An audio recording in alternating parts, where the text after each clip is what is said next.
run, I'll chase you. If you scream, I'll whisper. La-di-da-di-da-da-da. This is all you ever wanted. Take it all, you deserve it. This is how we're gonna end it. La-di-da-di-da-da-da. Take it all, you deserve it.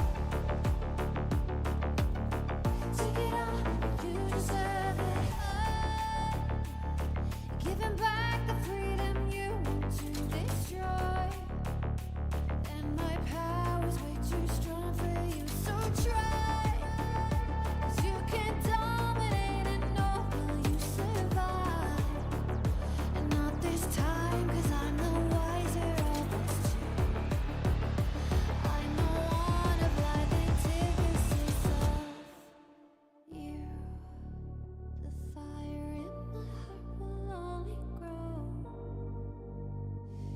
If you shut the gates, I'll burn them down. I am 1,000 steps ahead of you. You'll see soon.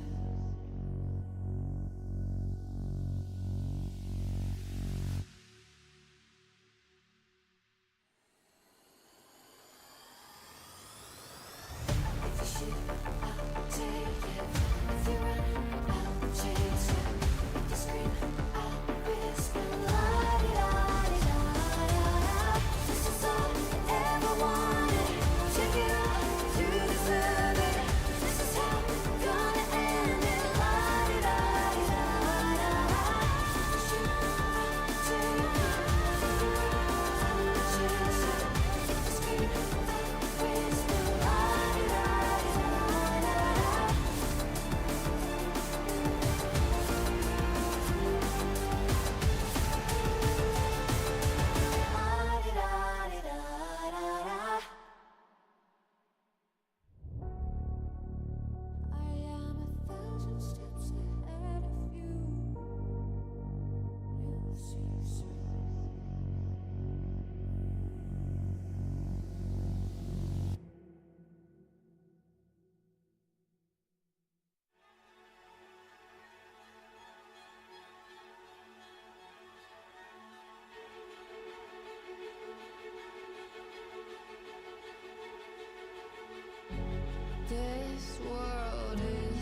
tonight in this darkness.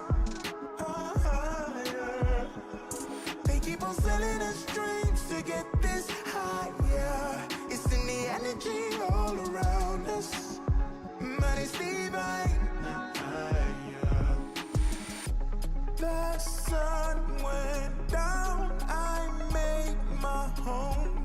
I rested my head on the stone. I see the stairway in front of me. Who is this being in my dream? I was tripping, uneducated, buzzing, riding the wave, spaced out. I left the room, came back again. It's almost noon. A sea of people, their hearts beat. They saw the sounds, witnessed the crease. They're impatient, couldn't take the weight. And after 40 days, they met their graves.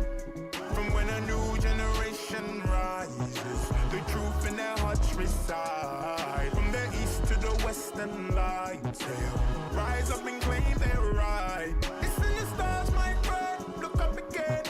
No time to pretend. Until we're dead, we fly when we can. Get down with the plan. Adrenaline. There's a million shining stars. I don't wanna be alone tonight in this darkness. Yeah. They keep on selling us dreams to get this higher. It's in the energy all around us. But it's divine. There's a million shining stars. I don't wanna be alone tonight in this darkness. There's a million shining stars, but it's divine.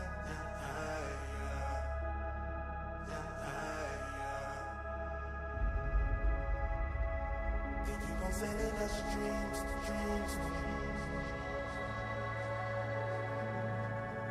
It's in the energy all around us. All around us. All around us.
Underrated, maybe. I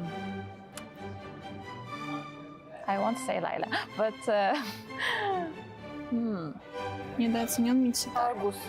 Очень недооцененный герой. Он 1 на 1 любого чела убивает на фулсотах. Правда, на XP, конечно, страдает, но на голду это must have. На экспатче его апают. Все будут играть на Аргусе. The hero that I really don't like to go against is Lucian because whenever I try to go near, she will pull me, boom, boom. Because that hero can the first skill, the second skill is it? The second skill can lift up and then pull me to another side. Yeah, that one I really don't like. I get really annoyed. I don't know, for me, underrated is Alice. Esme in jungle. I love Esme in jungle very much. And Vendetta, of course. yeah, Vendetta. Very underrated. Because it's my main hero and I don't see a lot of people play with it. So, don't like that. I think the underrated heroes is Zaz. Because he's good. Yes. Because in Malaysia, we rarely use it. But when I came here and then I tried to play rank and then people all ban Zaz. Yeah, ban Zaz. They respect ban her. Yeah, but in Malaysia, we don't ban any Zaz. Но Дариус считается самый сильный лайнер за счет того, что он берет соло первый, фулл БД и погнал.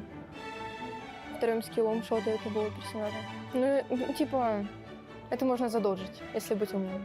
I think the hero that they're gonna pick the most is Ling because right now he's in the meta and he's a really OP hero that he can rotate through the map really fast.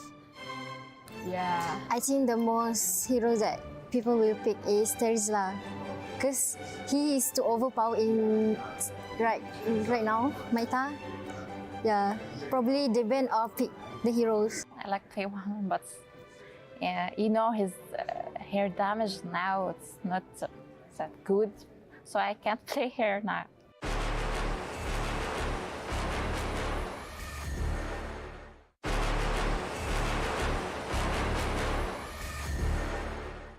There was an event where they show us the hours that we played, and I think I has more than 4,000 hours. 4 года и 451 звезда. This month July, right? We started training. We trained from 11 a.m. to 12 p.m. 12 a.m. Это я не играю на ранг. My rank is Mythic Glory. Мифический бессмертный. Highest immortal. Marcha too. We take honor because we're training heroes. Then we lose, it's okay. We're just training. Usually, if I don't have classes, I usually play at nights only. Usually after studying or something, we decided what hour we should play and then we play.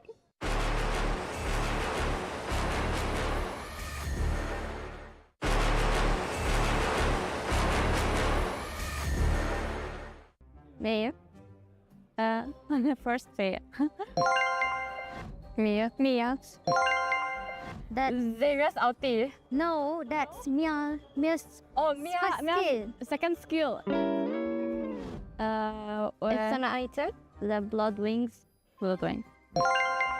Это крылья королевы. Blood Lines. Крылья королевы. Крылья королевы. That wings. Yes, blood wings. Atlas second skill Or first skill. first. Lalo second skill. Атлас. It's второй скилл Атласа. Второй скилл Атласа, да. What is this? Yeah. Atlas ultimate. Even I don't know. I'm a wrong one. I don't know. I go with Yeah, but we forgot the name. Paquito. First Paquito. I think first Paquito. Maybe. Because Ой, это Пакито. Второй скилл усиленного. Paquito. Paquito third skill. it's the item that gives HB. I don't remember its name. But it's half immortality. Ой, это пояс, да. Защитный пояс. Защитный пояс. As well. Oh. It's the new emblem. But I can't remember his name. Temporal regime. Yeah. Это перк. Какой-то. Какой-то перк. Кубик. Кубик. Quantum charge. No. No, this is the new talent. But I don't know what's the name of it. Florian. What about Lauren Bessep. Yeah, это это флорин? Пассивка флорин. Yes. Пассивка флорин. Oh my goodness. Florin is Burst is Fury. Brisker Fury? Yeah. Brisker. Крит. Берсерк. Я берсерка. Berserker Fury.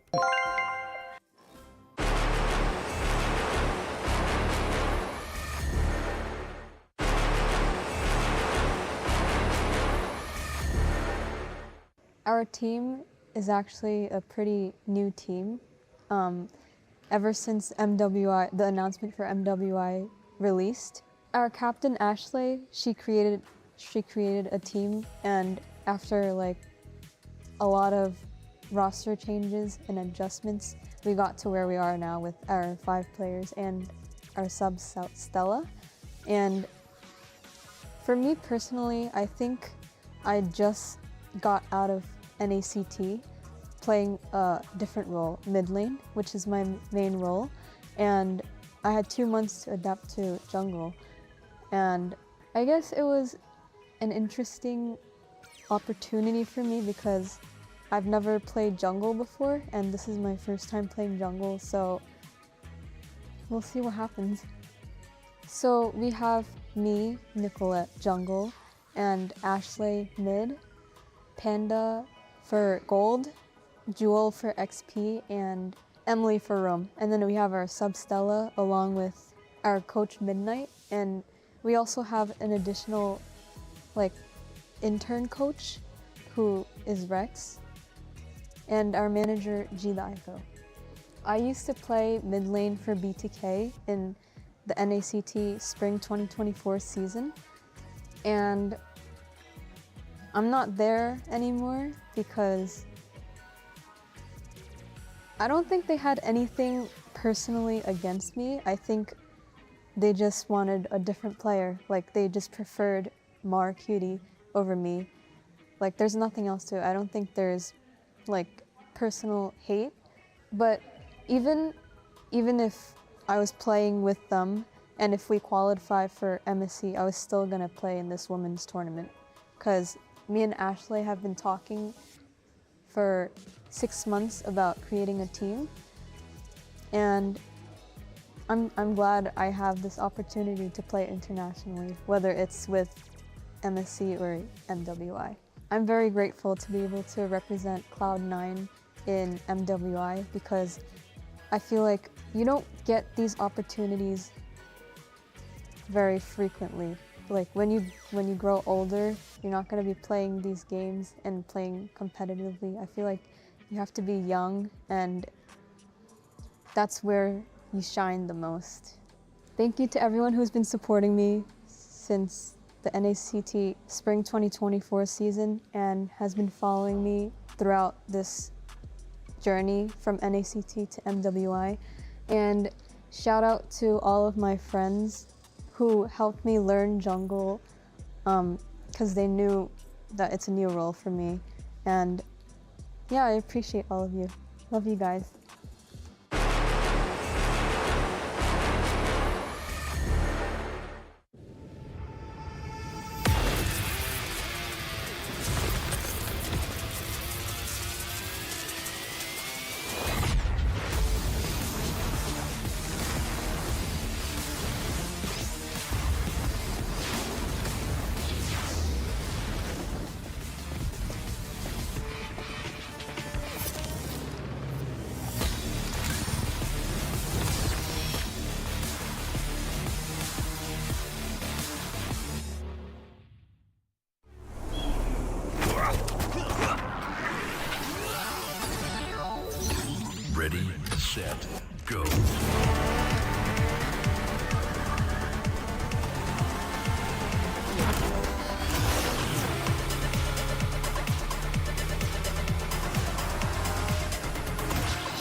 لحظات البداية عاشت معنا،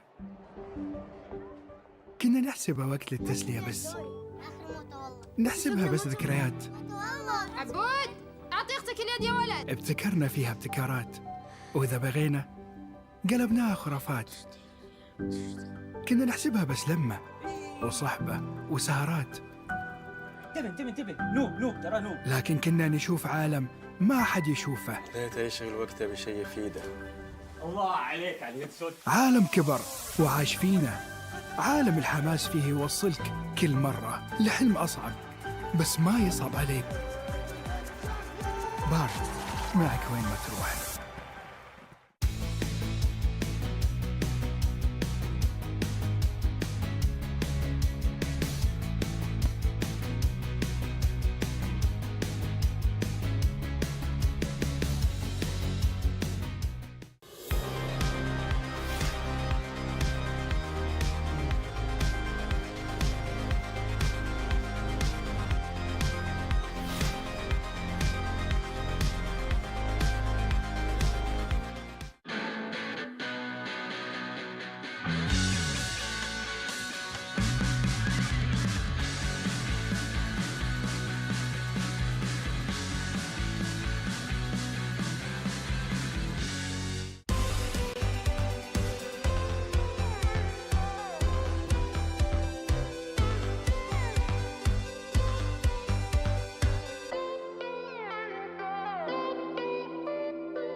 Ladies and gentlemen, welcome back into MWI 2024. Of course, together with EWC, we have went through quite a bit already yesterday. And as you guys pretty much know, we are here in Stream B. We are going to be watching the Tiebreakers match. Let me help you guys, kind of break things down a little bit in a few minutes time, because what's more important is introducing my co-caster for today, Husky.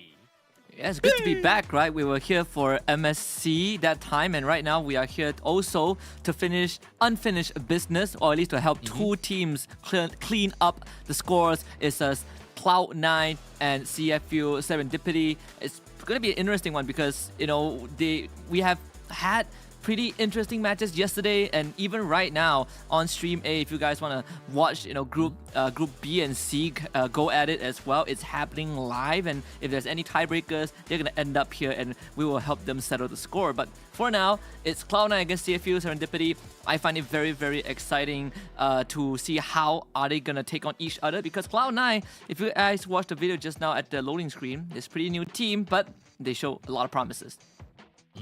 Super excited for that, but we'll talk a little bit more about Cloud9 and CFU Serendipity later, as I am just going to kind of just help you guys understand more about the tournament format today. We're currently in the group stage so we're going through the round robin of best of twos in Stream A and yesterday. So we have a total of 12 teams, and all these 12 teams are split into 4 groups of 3, where they gotta fight it out for a total of 2 games. And in off chance where there are 2 teams that kind of have the same points, they will come together to fight it out in Stream B, which is what we're going to be looking at today for between Cloud9 versus CFU. Following up after that, we'll have the top 2 for each group to move on over to the playoffs in a single elimination format, all of which are all going to be best of 3 to quarterfinals, semifinals, and the final will be a best of 5. Of course, when we are looking at all of these tournament format things, we gotta have to expect prize pool, right? So we have a total of $500,000 on the line, Husky. $500,000. Yeah, $500,000, and a big chunk of it goes to the champions. $180,000 for the first place winners, and all the way down to $15,000 for the 9 to 12 placing team. So that means that if the team doesn't make it through group stage, they would still walk away with a decent size of the prize pool. So at the end of the day, it's more about which size, how big of a pie do you get at the end of this, which we've already eliminated Title Legends Gaming from Group D. I think Falcons Vega already is officially out of the tournament because Group C, they did play, I think, 2 of their best of 2s already. And it's safe to say that, Falcons, they got 0-2 by the opponents, so that we have to say goodbye to them as well. But for this one, this tiebreaker is we are going to say goodbye to either CFU Serendipity or Cloud9 by the end of it. And I personally feel like, if there's anything we learned from yesterday's best of 2 between these 2 teams, is that they show a very, very vast variety of hero pools, which we'll get into in a bit, because all this culminates into the club championship format. There's a leaderboard because every single win, every single trophy that you bring back home counts into this, with Team Falcons right now in the lead with 2 championship titles, one in Call of Duty Warzone and the other in a recently concluded Free Fire. So they're basically leading the chart, right? And at the end of it, if the club wins the championship, they also walk away with a prize pool of, I believe, 7 million, which is insane. Ooh, wow, that's insane indeed. So you guys can pretty much understand that here in EWC, having club the club ranking is super important. And as you guys can tell, some of these clubs doesn't necessarily have to win in the championships. That way they will still be able to get a good amount of points for themselves. For example, for Team Liquid, with a total of 1,150 points to their club already, despite not having a championship title just yet. So there will always be vast changes to this ranking system, or rather to these ranking list. And as the day goes by, weeks, and perhaps after a few months, we will have the final tally of who is the best club by the end of EWC. But speaking of best, though, I do want to talk a little bit more about who are potentially going to be the best teams here for the MWI, because we're gonna have to break things down a little bit as to what has happened thus far. So Husky, walk us through this. Yeah, I mean, very straightforward. For Group A, Falcons Vega, they are qualified for the top 8 for sure. We're looking at Cloud9 against CFU Serendipity in just a little bit. For Group C, Xeno Lilies and Victory Song Gamers, they are just trying to duke it out to see if a tie is ever going to happen, but they are guaranteed top 8 as they have eliminated Team Falcons Mina. For Group D, Vitality and Gaming Gladiators X Homegirls also made it through to top 8, with Title Legends Gaming waving goodbye. And of course, Group B matches will happen in just a little bit on Stream A for those who are interested. So we still have the Smart Omega Empress, Net Angels, and DreamHack Girls who have yet to take center stage. Plenty of games lined up, and I'm already noticing some very unique showings from some of these teams. I saw, I think Jushin was picked, and by the way, Jushin is available for MWI, so that does shake things up a little bit. The last time that we saw in MSC, we didn't manage to see Jusin. So coming into MWI, we're able to see that. I'm super excited and stoked to see what this annoying wishing lantern person will be able to, toss, what kind of pandemonium in the battlefield itself. Now, you guys may be wondering, what's going on in Stream B? So let me walk you guys through this. We have this one game. It might just be one game, but you know, it's one of the most important games for these two teams. It decides whether you make it through group stage and get into playoffs, and it also decides the size of the prize pool that you potentially can leave the tournament with, right? Loser goes home with only $15,000, but if you make it through, then you guarantee yourself, you kind of raise the bar a little bit. But these two teams, they did tie with each other yesterday in that group stage, and looking back at the results, it was the average game length for these two goes around 17 to 21 minutes, and like I mentioned, right, they have shown an incredible vast hero pool, and the craziest thing is that in both games you rarely see duplicates on both sides. It really felt like these teams are of different personalities, and I wonder if it's going to be the same going into the best of one later on. So honestly, these two matchups, we're gonna have to understand it is the crucial rematch between these two. One loss, and unfortunately, you are out. So let's take a look at who is going to be representing this best of one game for CFU Serendipity. We do have Moshibang, Tegami, Abi, Yue, as well as Yufendi. And understandably, we have seen how strong they have been going on through, but there will only be one team that moves on over to the playoffs, and it is either them or their competitors, which is going to be Cloud9. Absolutely, and this is going to be the last time one of them holds on to that key for Cloud9. We have Jewel with Nicolette, with Caesar, with Ashley, and CXZ Panda. Also, again, like I mentioned, right, this is a pretty new roster. I believe it was formed towards the end of June, so barely just a month old in terms of lineup. But behind the scenes, I believe Nicolette did talked about it, that she has been in talks with Ashley, that she's going to play for MWI, they're going to build a team. So this has finally come into fruition, and they do have Midnight as their coach, and Midnight was also the coach for Cloud9 when they played at MSC. So very experienced man behind the scenes. I want to remind you guys out there, if you guys are interested, and you should be interested, go to www.stcplay.gg to vote for your favorite teams. Vote for the next game at that exact domain, and see if your prediction skills are accurate. So of course, make sure you guys predict who is gonna be winning this match, CFU or Cloud9.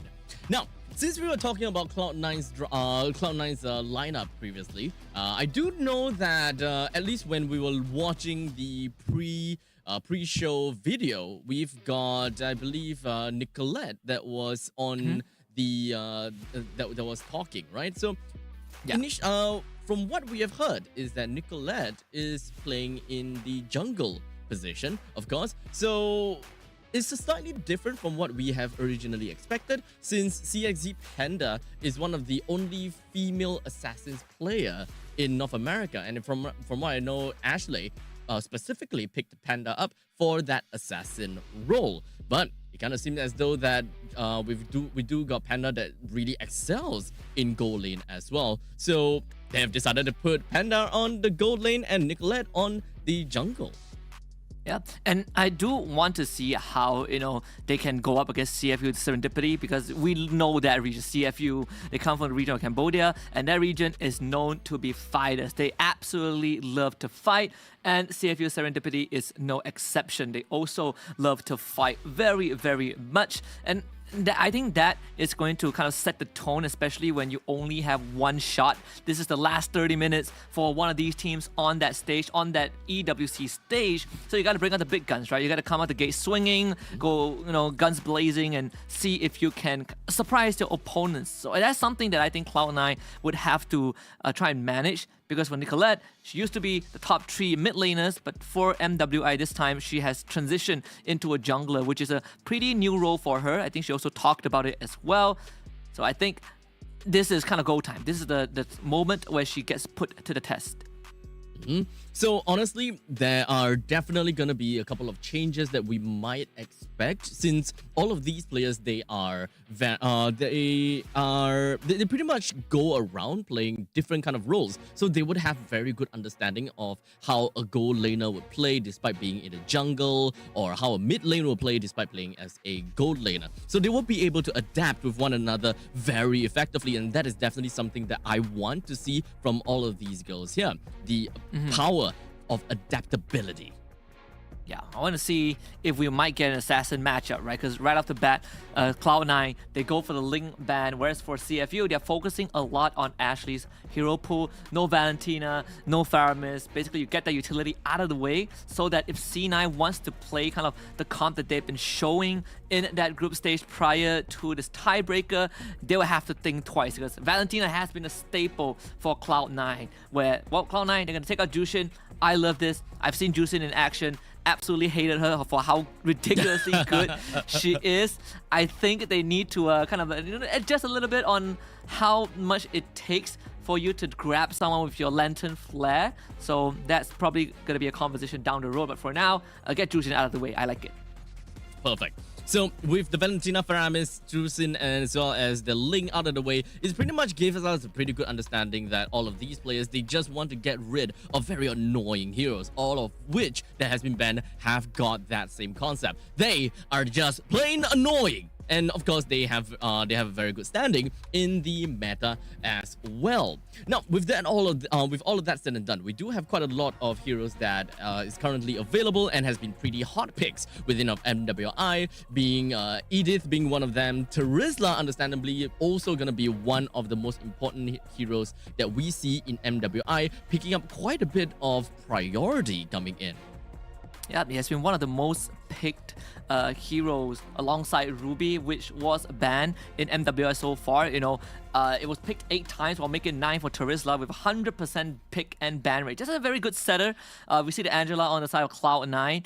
There's a chance that we see that go over to the roam role for Exaya. She has been playing a lot of Lolita and Florian, so Angela could be an option, or it could be a replacement for Ashley's hero right now that Valentina and Faramis are gone. This Hayabusa is no surprise though. We talk about a potential assassin matchup. The question is, for CFU Serendipity, would Tegami go for an assassin hero? I mean, Lancelot was picked up yesterday. If I'm not mistaken, it was on the side of CFU Serendipity in Game 2 against C9. But for now, it's Roger and Edith.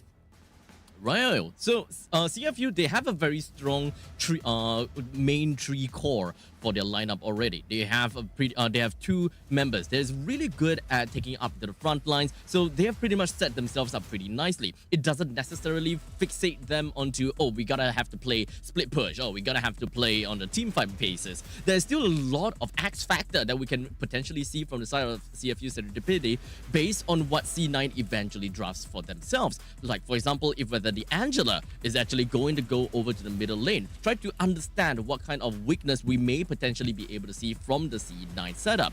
And right as we say that, we only see fragile heroes coming from the side of C9, all of which are very weak in the early stages of the game, except for the Angela, of course, with one of the strongest first blood potential. But regardless, we can kind of put that aside first, because we still don't really have a very good idea how they would want to play this Angela coming into this match.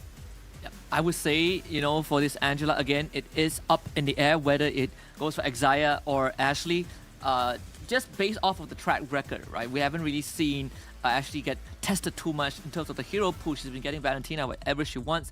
Same as the carry, it has been majority, I think 3 out of 4 games they played so far in the group stage up to this point has been carry. 2 out of the 4, half of the games they played, in fact. So Vexana Lilia gets banned now. We're looking at the mid lane being targeted. Now, CFU Serendipity side, the mid lane pool, it is shrinking. They do love that Vexana now that it's out of the way. You still have the Nana, which is an option that we have not seen too often, but it could be a choice, right? We're going to take out the X-Borg first, because there's Edith and there's Terizla. You just generally don't want to deal with the X-Borg. You could look for Lapu Lapu ban as well. Lapu Lapu, Yuzhong, I think they're pretty decent options. And you also limit what Cloud9 can do now that they have the Angela on their side. Now, I do want to also focus on the fact that Terizla has always been, or not always, but Terizla has been becoming very flexible when it comes down to this year's meta, right? We have been seeing Terizla in the mid lane and the EXP lane, sometimes even in the roam. So at least it is still up in the air. Although I gotta have to say, the Terizla in the EXP is very likely gonna be the case. But you know, let's not close that door just yet, because CFU Serendipity, they have got their main they have got their Roger, which could still have some flexibility in it, going to the jungle or perhaps going over to the gold lane. So at least for CFU, they have a very wide pool of heroes that they can very potentially work on. And what do they really want to tackle? Do they want to play a little bit more onto split push, or do they want to play a little bit more towards a team fight or situation? Because at least having the Roger being having such high movement speed, you can split push very effectively. So you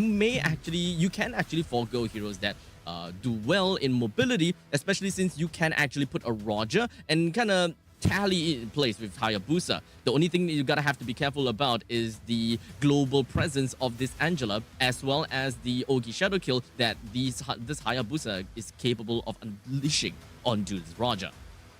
See, the Esmeralda is one of the heroes that Jewel also favors. So, you know, C9 going for the comfort picks. So, Esmeralda, not sure how I feel about it. I mean, you can definitely sandbag the Terizla. You take some time to ramp up. The Nana that I didn't mention early on, that can be an option for CFU Serendipity. That was out as well, alongside with the Claude. So we do get the Roger jungle. Pseudo assassin, I suppose, but yeah, double marksman jungle. You have the Claude for late game, and the Roger late game is also incredibly scary. I love the CFU lineup. I think right now it's very well rounded, decent crowd control, great damage, great setup. For Cloud9's side, I think you might have to put this Angela mid, right? You need someone in that roam role. You need Exia to kind of have a hero that can set things up for you. Maybe like a Tigreal or a Minotaur. If you put this Angela in that roam, I think that mid laner has to be someone with an explosive power, which I don't really see too much of right now. Perhaps a Novaria or Farsa. There we go. So we get the Grok for the side of C9. Love this a lot more. So Ashley is going to get the Angela mid unless they play the Grok mid, which seems like it. Oh, okay. That could be interesting. At least when it comes down to the mid lane, right? When it comes down to the dual roam from the roamer as well as the mid lane, they have been kind of interchangeable more often than not, right? Whereas the actual roamer, which in this case is going to be the Angela, kind of stays in lane a little bit more, and sometimes the mid lane, which is the Grok, can pretty much kind of come and go. So it doesn't really quite matter too much, especially since I would believe that both the Angela as well as the Grok might actually just play kind of like a tag team scenario. They understand that with the Roger and the Claude in the opponent side, they don't really have a very strong early game setup, and they might be able to find a very good steamroll and just kind of propel themselves forward in the later stages of the game, or rather the mid stages of the game, a lot faster. I just want to quickly point out, just a minor humble brag. You know, we talk about the coach of C9 being a Midnight, which is also the coach from the MSC team. But they also have the coach from currently the best region in the world, the assistant coach, which is Rexwin from my region, from Malaysia. You know, we got the bronze medal during SEA Games. Just saying. But yeah, I mean, C9, at least coaching staff, they're in good hands for sure. And now is to see how much damage they can do. With this Grok Angela, I don't mind it at all. I mean, you have very decent coverage. But the main thing is to get this Hayabusa ahead. Hayabusa running Warcry, you get a lot of damage once you get on top of someone. Another question is, who do you want to get on top of, right? Roger, not exactly the easiest. Nana with the passive, but it's kind of a waste. Claude, hard to catch. So Nicolette has her work cut out for her. Yeah, I mean, it's kind of tough to kind of really understand who you really want to go for, but understandably, once you have a good amount of farm, you may actually be able to prioritize the right heroes more than not. As we can see, Nicolette is actually throwing out the shadows, just targeting onto Abby pretty early into the game, both of which Nicolette as well as Abby's HP doesn't seem to be all that well, but Hayabusa immediately makes his way back down to the bottom lane and might potentially want to look for some very thirsty kill down in the bottom lane onto the Claude, since the trade between Panda and Yui Fendi seems to be actually kind of a stalemate. Yeah, Panda has to take the recall. Well, Nicola tried to hide in the bush, but it was spotted out by the minion wave. So 2 flickers out from CFU Serendipity. Yui wants to go for an engage, but you know, a bit too fast. I'm gonna try and gank top side, but yeah, Teresa is gonna be fine. No kills will come through, at least not for now. Yeah, very small little micro plays coming from the side of Jewel, just ensuring that the Nana is just going to be pushed all the way back, just so that the final EXP from the wave doesn't give this Nana level 4. So this would definitely be able to help Cloud9 secure this turtle a lot easier, since the mid laner, which is Nana, gotta have to stay in the middle lane to get himself level 4, or rather herself level 4 a lot longer. In the meantime, Ashley did manage to get a really nice wall charge collecting down the Moshi Bang, but the Yue did manage to get herself a kill onto Ashley, followed by Jewel. So Tagami just rolling on through and clawing right onto Jewel as well as Ashley, giving CFU a way better start than I originally expected. One of the things that Cloud9 is going to face for the majority of the early phases, that where's the damage, right? Like, they don't really have well, the amount of damage that CFU has, where you know, Nana, Eden, Terizla, Roger, they all hit like a truck. But for Cloud9, you have majority of the damage comes from your Hayabusa. Everyone else is a utility. CXZ Panda needs a lot of time to ramp up. Jewel needs items as well. But if you want burst, you don't really have it, and that's why CFU Serendipity kind of won that team fight and giving Tagami and Yui a 1 kill each. I think that one of the biggest value that CFU can take in the early stages of the game would be Moshi and Yui's sustainability, right? They are tanky enough to be able to soak in a lot of damage while being very strong bruisers, especially since Yui, she can just soak in all the damage, and once she breaks out of Fire Axe, all the HP can come back to her almost immediately and pretty effectively as well. So you can't really look down on the power of Edith in this matchup at all. In the meantime, Cloud9, they don't necessarily have heroes that is very sustainable per se. They are durable, sure, when it comes down to Ashley as well as Jewel, but Jewel is all about the shields. It takes time for Jewel to even be able to grab all of these shields away from the members of CFU, but the power of burst is what CFU have got at this point in time. In the meantime, a really good knockout coming from the side of Ashley, while the rest of the team fight coming from CFU is just going to be bursting right out. Ashley all the way in the front. That is going to be one man down from the side of Cloud9 again, as CFU very effectively and very methodically takes one person down. That's the second death for Ashley. What do we say, right? This team from Cloud9, this composition just does not have damage. We saw the attempted engage, a flicker wild child hitting on the 2 people, but only Nicolette was able to do damage, and they don't even get Yui Fendi up top. I suppose they could at least take the turret. Turtle did go over to CFU.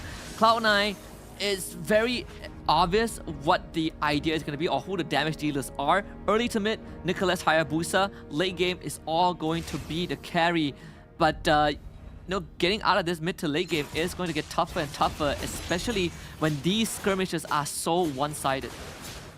Since we're looking at about 1,000 gold lead for the side of CFU, as well as them being able to take quite a bit of control in the river, I would believe that CFU should be able to help Tegami just bump up onto the gold and the income, just so that she will be able to get a very good snowball coming into roughly about the 8 minutes mark. But they gotta have to really kick up a notch a little bit more and try to get a little bit more of these assassination kills, perhaps onto the Angela or perhaps onto the carry. Since Cloud9, yes, when it comes down to lockdown, there is definitely a form of lockdown when it comes down to Ashley's wild charge, but other than that, we don't really have much. We have a late gratification coming from the puppet strings as well as from the side of Esmeralda, but speaking of which, we're just gonna hold on down to the bottom lane as the Molina's gift is just gonna be popped coming from the side of Abby. Cloud9 is pretty happy with just popping the passive, immediately pushes themselves right back onto another fight, as Cloud9 unfortunately being completely sandwiched out, and Jewel finds herself taken down again.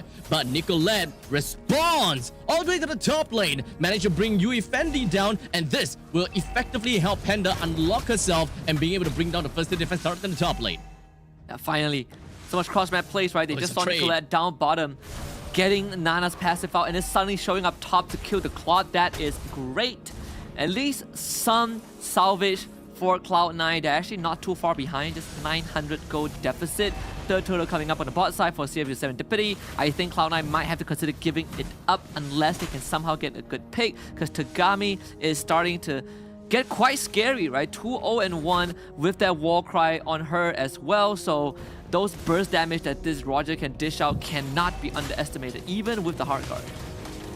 So with the turtle currently down onto the side, onto the bottom side, CFU have got themselves a pretty good priority on top of that. So they should be able to hold down onto the turtle a little bit longer. Since Cloud9, they don't really have anyone that can kind of hold on to the turtle for an extended period of time, or sorry, Lord, for an extended period of time in the latest stages of the game. CFU will be able to get themselves in a pretty good spot. As such, they bring Ashley down, as Ashley is a little bit too far away from the main bodies of the side of Cloud9. As such, CFU with the numbers advantage, they're just going to be going all the way in, with Yui Fendi just holding on with the Blazing Duet. They dealt a good amount of damage, but for now, we're just going to be focusing on Panda. They effectively managed to bring down the Terizla. So Cloud9, they have the upper hand at this point in time, with Nicolette completely at full health.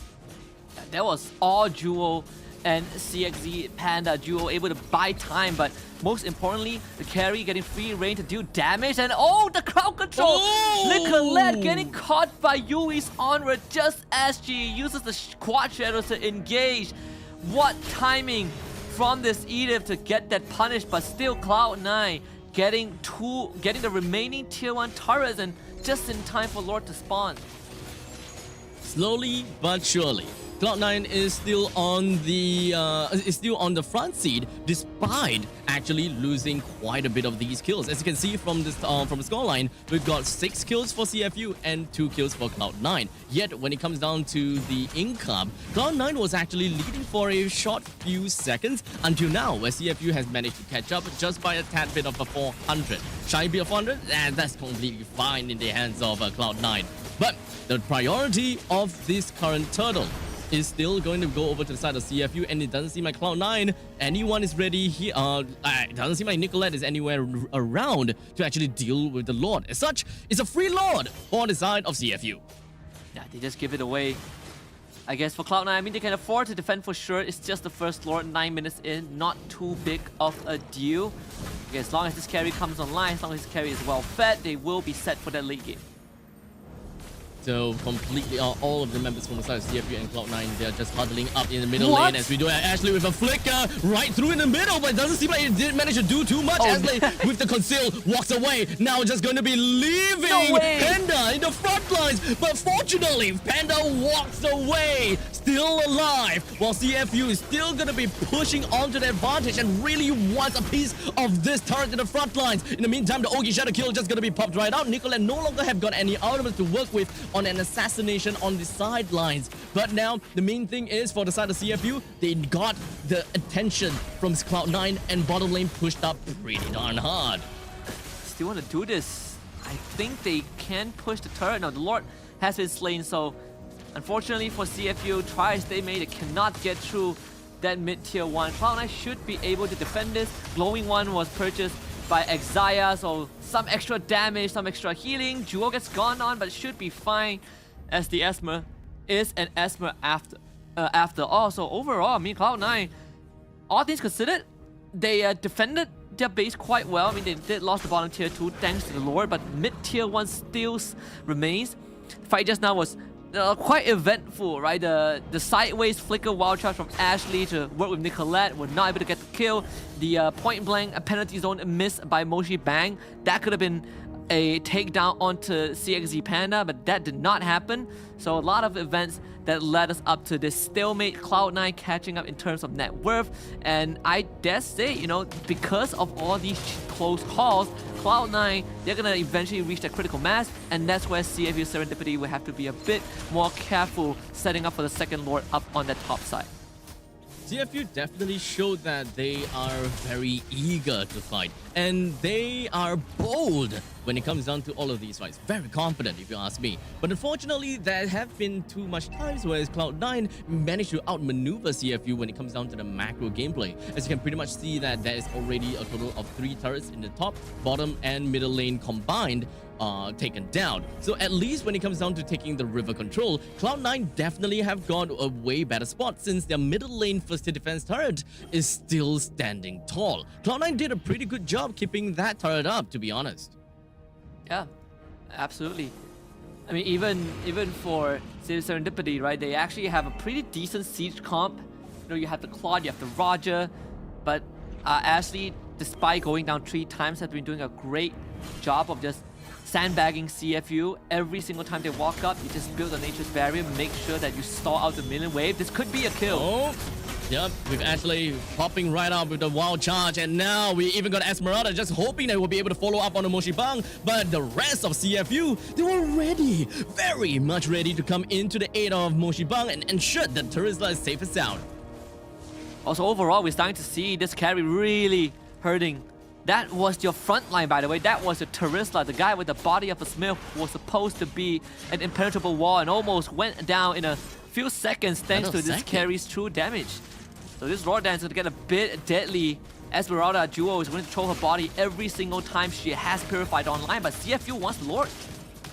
They have definitely got a chance to pick up the Lord, but Ashley with the nice little barrier to make sure. Oh, the 3-man wall charge! That's what we want to see! Moshibang all the way in the middle of the fight. Wasn't able to do too much when it comes down to the penalty zone. Tegami all the way in the front lines. He's still stripping everyone to shreds while Nicolette deals with Tegami's friends down in the back lines, while Panda throwing all of these spinning light wheels away on the CFU. Cloud9 emerged victorious in that fight. Yeah, and finally Ashley, with all of her previous wild charge, we say even though they lose the fight, she has been getting some great multi-target wild charge with this Grok, and that one was the perfect one, hitting 3 people at once. You see, CFU, they wanted to retaliate, right? Yui instantly responds with her own Flicker Earth Shatter to stop this carry, to break that momentum, but Cloud9 was just too strong. CXZ Panda came online with the help of Xayah's Hard Guard, absolutely just shredded the front lines of CFU. You look at this STC replay. Ashley, what a read into that bush. A 3-man knockup and this carry uncontested. Yu Fendi thought she was strong enough. Goes in with a BMI blazing duet only to get her life snuffed out in an instant by this carry. 4 for 2 exchange. Cloud9 in full control of the game. With that all said, Cloud9 now has a total of about 4,000 gold lead on top of CFU. How big of a change a single team fight could just spin over to the side of Cloud9.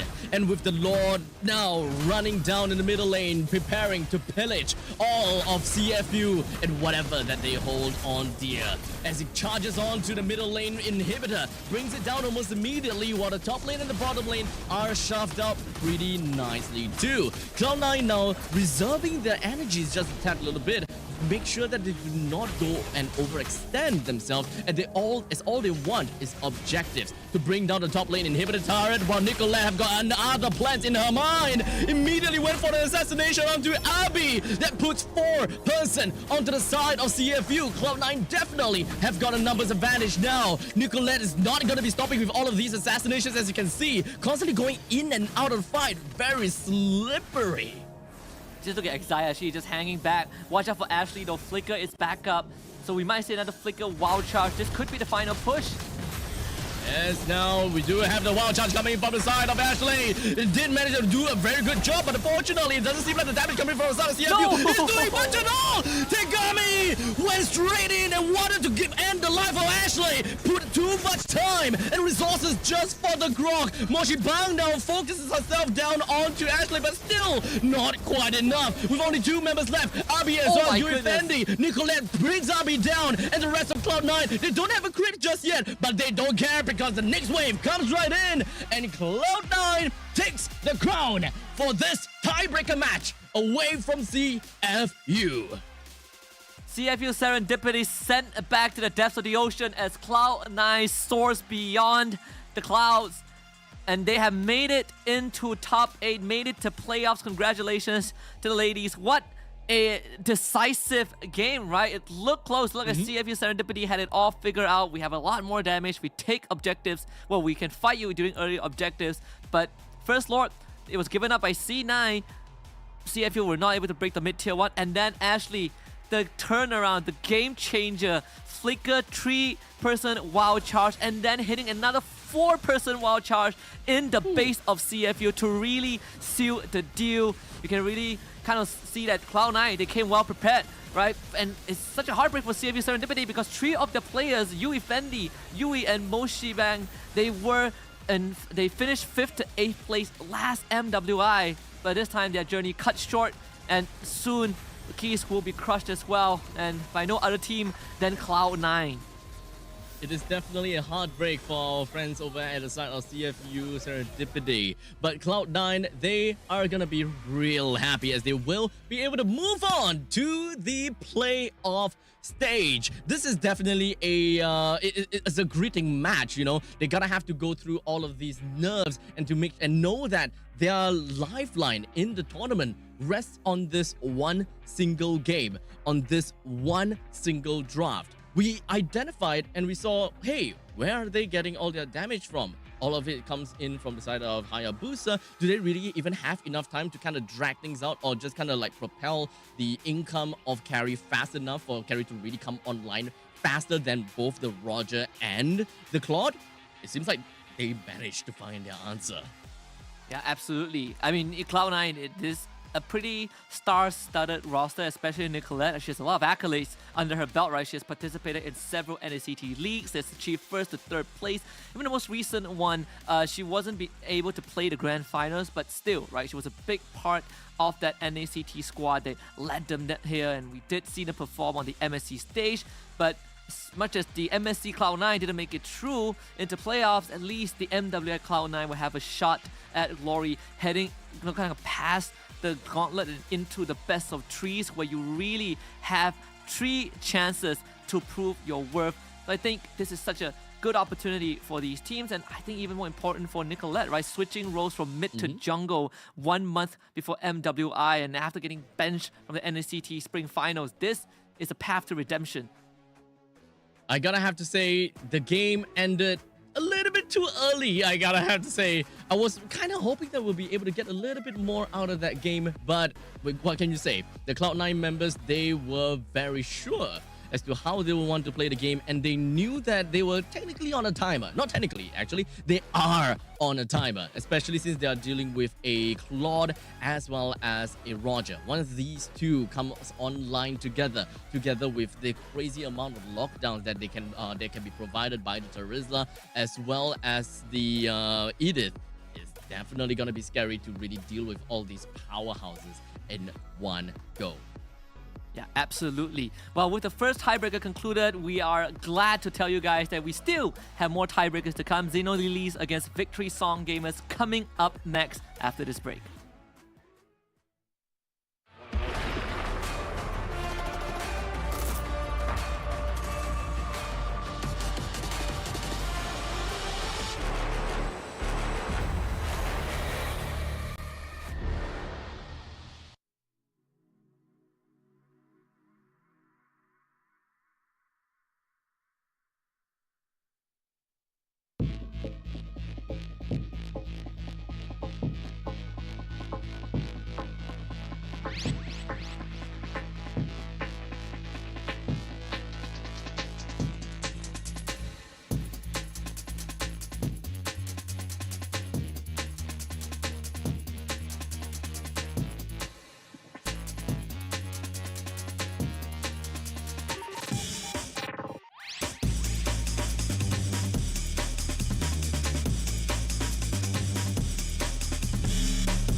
heard that you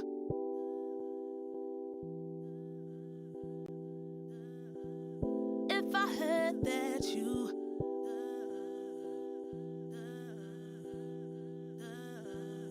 if I heard that you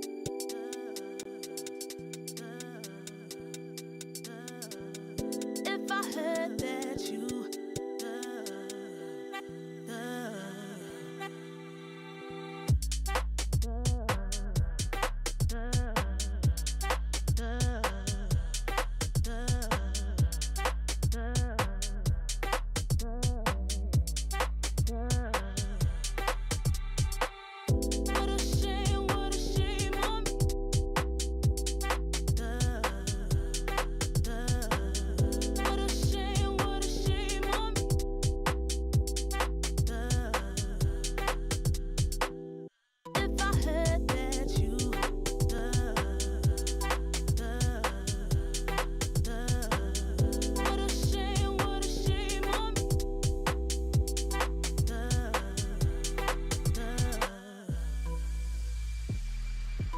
way you do it, the way I live a life. Way you do it, the way I live a life. The way I live a life. Way you do it, way you do it, the way I live a life. Way you do it, the way I live a life. The way I live a life. Way you do it. Way you do it, the way I live a life. Way you do it, the way I live a life. The way I live a life. Way you do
Honor 200 series, the best portrait phone AI empowered. Studio level, AI portrait camera, 3 hardcore portrait modes. Color, vibrant and classic to capture portraits that truly stand out. AI empowered magic portal. Snapdragon 8S Gen 3 AI chipset. 5,200 milliampere per hours silicon carbon battery, 100 watt, Honor Supercharge. This is Honor 200 series. You ever wondered how a Hollywood movie is shot? On a Sony. You review it on a Sony. And how do you make that sound epic? You record it on a Sony. Lunch break on a Sony. So why wouldn't you watch it on a Bravia by Sony? Have you got what it takes to get to the top? It doesn't matter how high you climb. To reach the top, even the biggest champ needs a break. So you can recharge, dive back in, and dominate.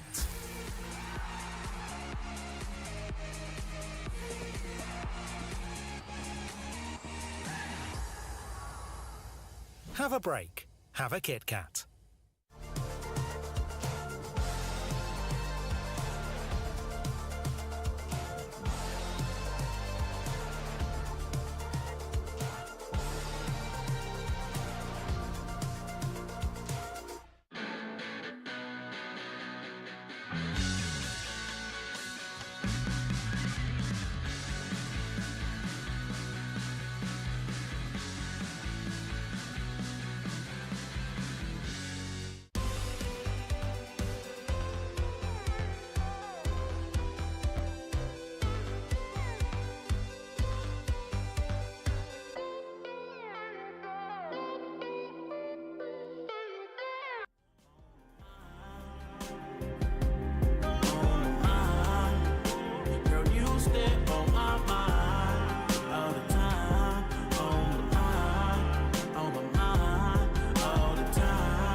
Turn up this up right now. I like this up right now. You might be stuck right now. This might loosen me up right, up right, up right, up right, up right now. Get off this bus right now. You're acting sus right now. This one. Turn up this up right now. I like this up right now. You might be stuck right now. This might loosen me up right, up right, up right, up right, up right now. Get off this bus right now. You're acting sus right now. This one. I know what you want. I know what you need. Here's some seeds. Grow some trees. Ain't no smoke, it's made for lungs, but you believe. But it's okay, we make mistakes, be relieved. So why art doubting? They're not like me, my eyebrows too intense. I rock out like the Brahma. I wanted to be like Dwayne Johnson. Teacher said I'm trouble. Once I clocked my dreams won't work, I started snapping, I bust bubbles. I think it's how creators see. Other creators be perceived as fly. You're whipping right, but off IG, you're broken cheap. I need an electric bike to vend this food, to vend these rules. Get these tools, cause haters drool, they're watching me. Haters discretion advised. Oh me, oh my, I just want to survive in the sea under darkness. Hiding from the light, all we do is push violence. Pain over violence, radio silence. Turn up this up right now, I like this up right now. You might be stuck right now, this might loosen me up right, up right, up right, up right, up right now. Get off this bus right now, you're acting sus right now. This one. Turn up this up right now, I like this up right now. You might be stuck right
All right, ladies and gentlemen, welcome back into MWI here in EWC at Riyadh. My name is Abstract. With me here is Husky, and the both of us is going to be covering this upcoming tiebreaker match between what was that again? Victory Song Gamers versus Zyno Lilies.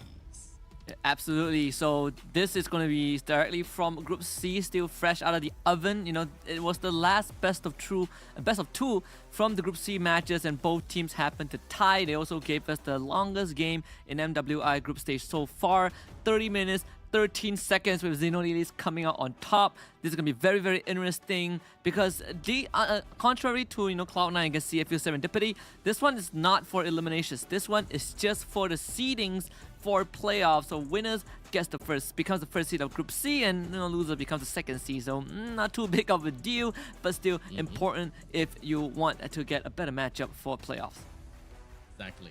So coming up, of course, when we are looking at the upcoming showdown between these two teams of Zyno Lilies versus VSG, I gotta have to say, right, with a 30 minutes game in our hands, I believe that both of these teams have got very strong understanding as to how they would want to play into today's games, right? Victory Song Gamers from EECA and Zyno Lilies from the side of Mekong. I'm pretty sure that we have heard before from many times when it comes down to Zyno Lilies, the Mekong region has, of course, always been showing up quite a lot of times, and EECA being a relatively fresh region as well. I'm very much excited to see what exactly Victory Song Gamers have got for us today.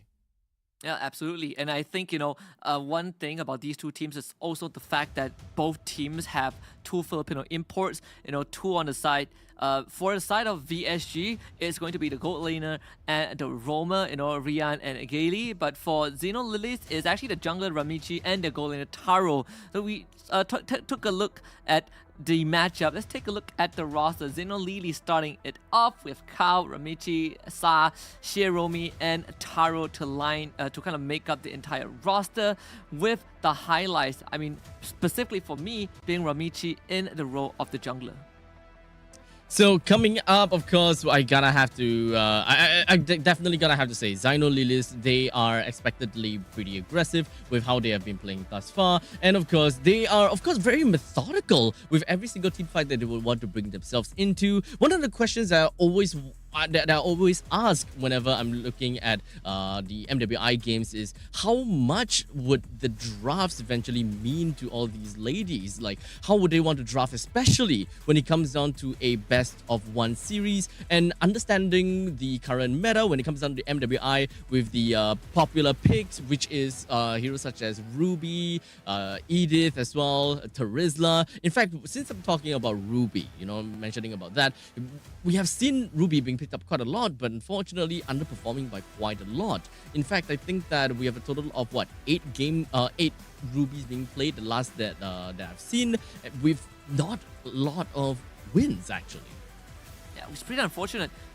But you can say the same for Terizla. A lot, basically 100% pick rate, right? Either you're picked or you're banned. And the most recent one was a victory. Well, actually, it was a loss, because Sina did beat CFU. But we gotta look at the opponents of Zyno Lilies, which is going to be Victory Song Gamers from EECA. Minon, Kyoe, Synchro, Gaily, and Rian. And I mentioned that for the side of Zyno Lilies, we're looking at Ramichi, which is basically the jungler. For VSG, it's Kyoe.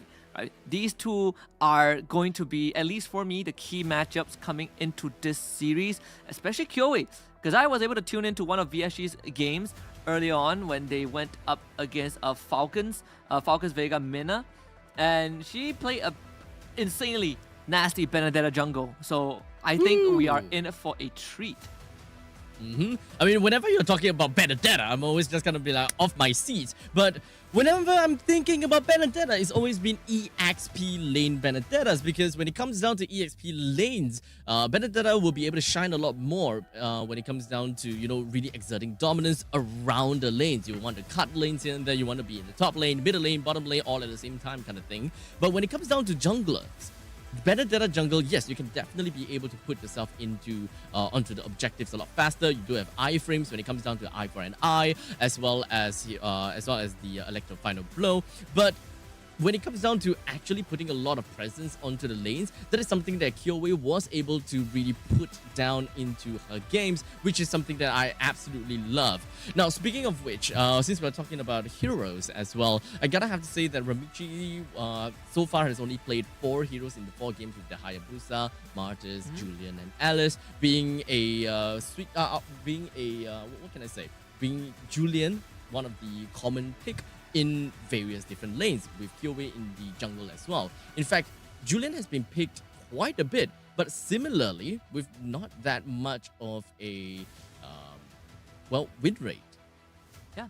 I mean, you can clearly see that for VSG, for Kyoei's hero pool, right? She is really into Benedetta, Julian, Roger. There's more elusive, but can kind of hard carry the game sort of jungler. It's not your traditional, I'm going to frontline. It's not your traditional assassins. So this is something that I find very unique about VSG. They also have a very good understanding of when their power spike is. And I believe when it comes to power spike, Xenolilies like to play that mid-game spike. So we can expect that First Lord, that 8 to 12 minute last sort of First Lord window to be a very crucial point to see if Xenolilies can kind of use that timing to find a lead like what we saw from Cloud9 earlier on, or is VSG going to play that patient game, hit that late game, and just take over? Well, it all relies on to the draft. How do they want to play in the early, mid, and the later stages of the game? When it comes down to Xenolilies, is something which is a team that I definitely want to look out for as to how they want to, kind of come up against the members of Victory Song Gamers. But we talked about the fact that they did have 2 imports when it comes down to the Philippines, and we gotta have to be really careful about these 2 Filipino imports, right? We know that Philippines is understandably one of the strongest region when it comes down to MLBB, but we cannot forget about the fact that Victory Song Gamers, they come in with the idea of winning. As such, they do have bootcamp for themselves too. They bootcamp in Bali, in fact, for a week before coming into Riyadh. So when it comes down to diversifying their meta and diversifying their strategies, it's understandable that Victory Song Gamers have got a little bit of a taste of the Indonesian meta or the Indonesian strategies and gameplay before coming in. Yeah, which is pretty micro-intensive, right? If we look at the Indonesian region, it's always nice to see teams start to kind of ego check each other. We start off with the Roger Ling ban. I think this one is, at this point, very, very predictable, very, very much expected. Valentina ban out by Zen as well. Just eliminate the utility that Valentina brings. It's always such a good hero. And VSG responds with the Faramis. And speaking about VSG, I believe in ECA they have been pretty consistent with the performance, right? Always getting a top 3, top 4 finish in recent tournaments. So coming into this, I think it's also a very important time for them to put ECA on the map if they already haven't done so. But I want to see if Zen would kind of prioritize in shutting down Kyoei's jungle pool, because it doesn't really feel good having to ban the Benedetta on Julian in the first phase unless you're really prepared to draft into that afterwards. So in this case, with the Roger already taken out, yeah, Zen we'll just have to kind of start banning out the Minotaur, just eliminate the setup.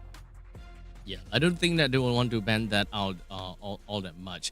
But perhaps we'll be able to understand that from when it comes down to the banning stage, Xenolilies, they are not really that interested in heroes that excels in teamfight scenarios. Being a Minotaur being thrown into the banning pool, definitely not one of the bans that we see all that often in the first phase. Perhaps some other assassins and some heroes that is definitely something that we usually expect to see. But Ling being one of the most annoying assassins that we can pretty much see up to date, aside from Fanny as well as Hayabusa, is pretty much a well-deserved spot for Ling, let's be honest here. But the Angela okay, never mind. Angela just got thrown into the banning pool. I think this one is, I mean, I find the Angela ban, I think MWI, there's definitely certain parts that's unique about them. I know when we watched MSC, Angela was kind of like, okay, we do ban her, but sometimes we kind of let her through. But it has been quite a focus for MWI, especially when assassin picks are so rampant. Though VSG being on the second pick, if they want to somehow pick up the Benedetta, I don't see a problem right there in the first phase, especially when their XP laners is also kind of the playmaker. Chip going through for Xenolilies.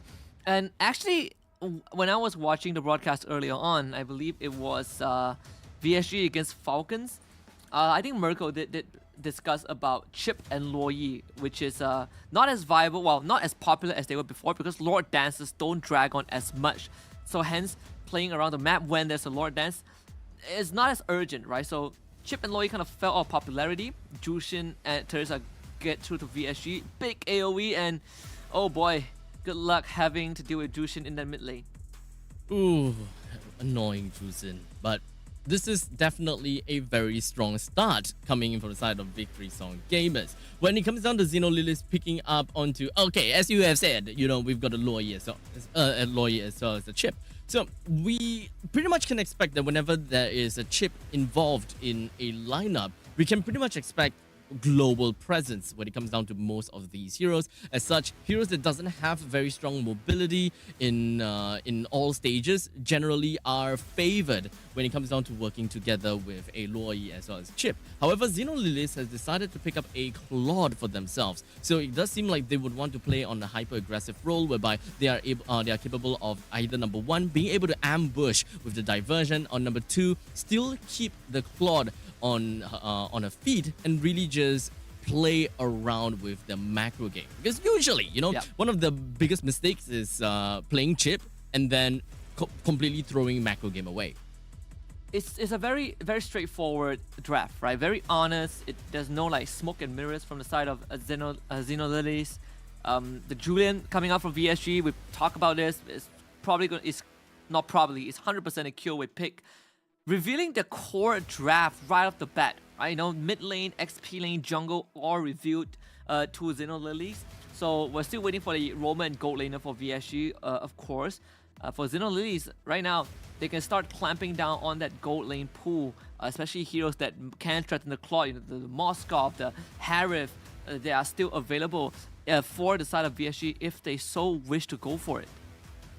Definitely, when it comes down to VSG, they excel in pickoff and, of course, ganks. Not necessarily too much on the team fight per se, but we'll want to really enforce onto how Julian brings the value in the early stages. Being able to come up online a lot faster than all the other junglers at level 3, you will be able to exert a lot of pressure, but it also depends on how much and how fast you are able to rotate around the lanes, and if whether you are able to find the kind of value altogether.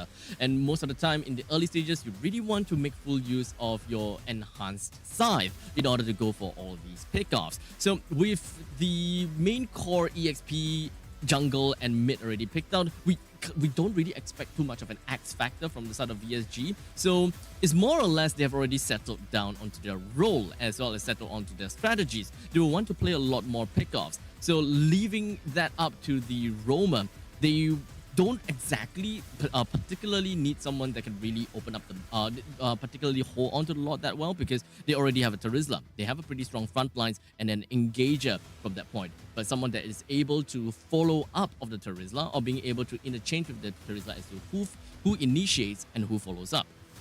This could be a Tigro ban. I mean, we might see Xenolilies lean into that. The fact that, you know, they have a Chip, they have a Luoyi, you want to show up to a team fight, and the thing that you fear the most is being caught by big AoEs, which VSG has a good deal of, right? But at the same time, we also talk about they need to protect the Claude, you know, get rid of matchups that might threaten him, Moskov being one of it, and Moskov indeed does get banned out by Xenolilies. So now the Tigro is open for VSG if they so wish to go for it. The fact that there's no more Grok, no more Minnow, if you want a big AoE counter engages, Tigro is your best bet. In that roam role, I mean, you could go for Ruby, Arlet, or even Edith wouldn't do too bad, but they were gonna keep it for last as they pick the carry. So with the carry picked up, it pretty much solidifies we are going for pickoff. Heroes such as Claude, Franco, Kaja is definitely going to be one of the main ideas that VSG would want to go for.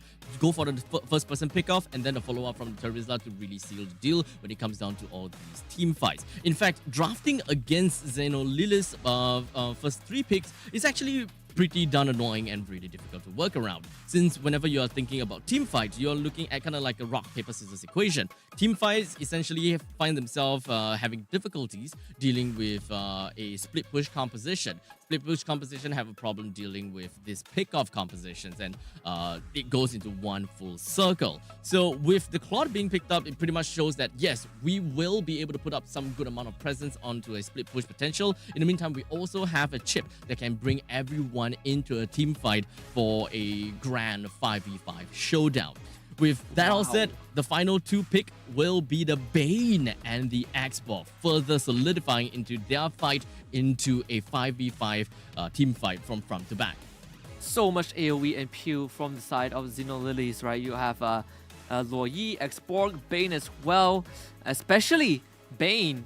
Like, Carrie and Julian, their range aren't really the longest, the farthest, so if you get hit by a nuclear Bane, Clap Claw Hammer, it just destroys you. But I like this pick from Gaily. I like the Lolita for VSG. Ooh. You put out the Guardian's Bulwark and send that bullet back into Xenolilies. And you know what's the best part? If you reflect the Crab Claw Cannon and then it hits a target, it actually triggers the secondary bounce, which crits the ricochet, which crits the target behind. So, I know that a lot of Bane picks have been a Magic Bane. I wonder if this is going to be the case. I feel like you probably would just go physical in this case. We just have to find out though, now that Lolita is in play, you probably would do better just spitting rum on your opponent's face with that magic build. I absolutely agree. When it comes down to the bulwark, you do not want to get all that ricochet and of course your baby shark flying right in your face. But I will say that when it comes down to picking up the Lolita, they did manage to answer one of the problems that they would potentially have, and that is the overwhelming amount of damage that Xenolilies will be able to bring up onto the game. However, it's not necessarily a pick that really answers to their lineup. No, they don't really have someone that can really initiate in a single pick-off situation. You don't really have someone that can really lock someone down for extended period of time. So you really gotta have to rely quite a lot on Numenon Blast as well as the Charizla's penalty zone, which essentially would just focus into a full-out team fight. In the meantime, Synchro being really annoying with that lantern. You can pretty much see just putting so much annoyance onto Sa already. Every time, Luoyi, every time she misses that ability, and it goes on cooldown, you just lose the trade. There's no way you can continue trading, and Synchro just taking advantage of that, right, with Lolita around. And I wonder what kind of build Gaily will go for, because there have been examples. I believe Ogwyn did it with Lolita, where you go for just straight up Flash of the Oasis into Oracle build for the shield generation. Early rotation just to break the Faraga armor down bot. Yep, pretty darn annoying. That is going to be the Faraga armor just popped, and that will allow Victory Song Gamers Minon to rotate herself right out of the lane if she absolutely wants to. Just kind of like dealing with something from all around the map, and of course observing the opponent's jungle. Exactly where is going to be this Bane, just so that they can take control of the bottom jungle as well as the turtle split a lot earlier in order to get themselves a great priority for going forward when it comes down to the turtle being spawned. Never feels good when you're an Xborg that's laning into a Charizla, a literal winning matchup. You can see that Kao even went for the Impure Rage, which again deals max HP damage right now. And you get pressure, you lose the Faraga armor, you are forced to take a recall, lose a minion wave. So VSG identifying where the cruxes are and immediately providing a solution to it. You get the Charizla out of the lane, let it hit level 4, topside getting pressure, and that's a flicker out for Rian. Pretty early. Rian absolutely needs to stay alive in order to continue up with the amount of economy that she's going to bring onto the team. As long as she's safe and sound, that is all great. In fact, burning that flicker is actually amazing considering the fact that Xenolilies actually put quite a lot of resources up into this gank onto this carry. 4-member rotation, while Victory Song Gamers took that opportunity to bring down the turtle down the bottom. The Bane also, you know, you can see one of the best tower pushes every time the Deadly Cache is online. Deadly Cache, you know, and chip away at the tower's health. Offside, the carry is in danger, but Rian should be fine as QA continues to counter jungle. You get the backup coming through, and that's first hurt already with the diversion. That's the diversion that we want to see from the side of Sa, bringing down Rian. You can really tell that Xenolilies are really kind of afraid of Rian. They're putting so much emphasis onto this carry. And I mean, this just makes life incredibly hard for VSG's top side. I mean, they have to bring the juice in here, but chip should go down. Yep, they Flicker to their own direction, you know. VSG gets something in return, I guess. Yep, I mean, burning up the flicker on that part, I think, well, small little issues. But now Kyoei comes into the fray, doesn't really have the enhanced scythe, but in fact goes for an enhanced chain instead. Gale has also unfortunately used the Numenon Blast already. Taro burns out onto the Blazing Duet in order to really clear out the waves as soon as possible, ensuring that not much of the turret plating goes over to the hand of this carrier. They're gonna continue camping in this bush. And Kyoei just farming up a storm, a full level ahead of Ramichi, despite the amount of pressure that Xenonese put on the top side. But you can see that it has amounted to something, right? A 1k gold advantage. And wow, chip portal. Oh. Yep, just all the way up to the top side. Once again, really, it's all just a party over here. As we are just gonna be going straight in for a 5v5 match. Victory Song Gamers is exerting a lot of dominance on the side of Xeno. Lily's bringing Xiaomi first person down. Gale flickers on backwards to ensure that she will be able to be safe and sound. No one from the side of Xeno Lily's managed to get a single kill, unfortunately. All 4 flickers blown by the side of Xeno Lilies. The moment the shortcut got used, you can see that Minun did not hesitate, instantly goes through the portal and even lands a penalty zone to allow VSG to find the kill onto Shiromi. At the end of the day, VSG, the fact that they came out on top of that and lost no one in the process allows them to reset, perhaps set up for the second turtle. Definitely a great goal advantage from the side of PSG.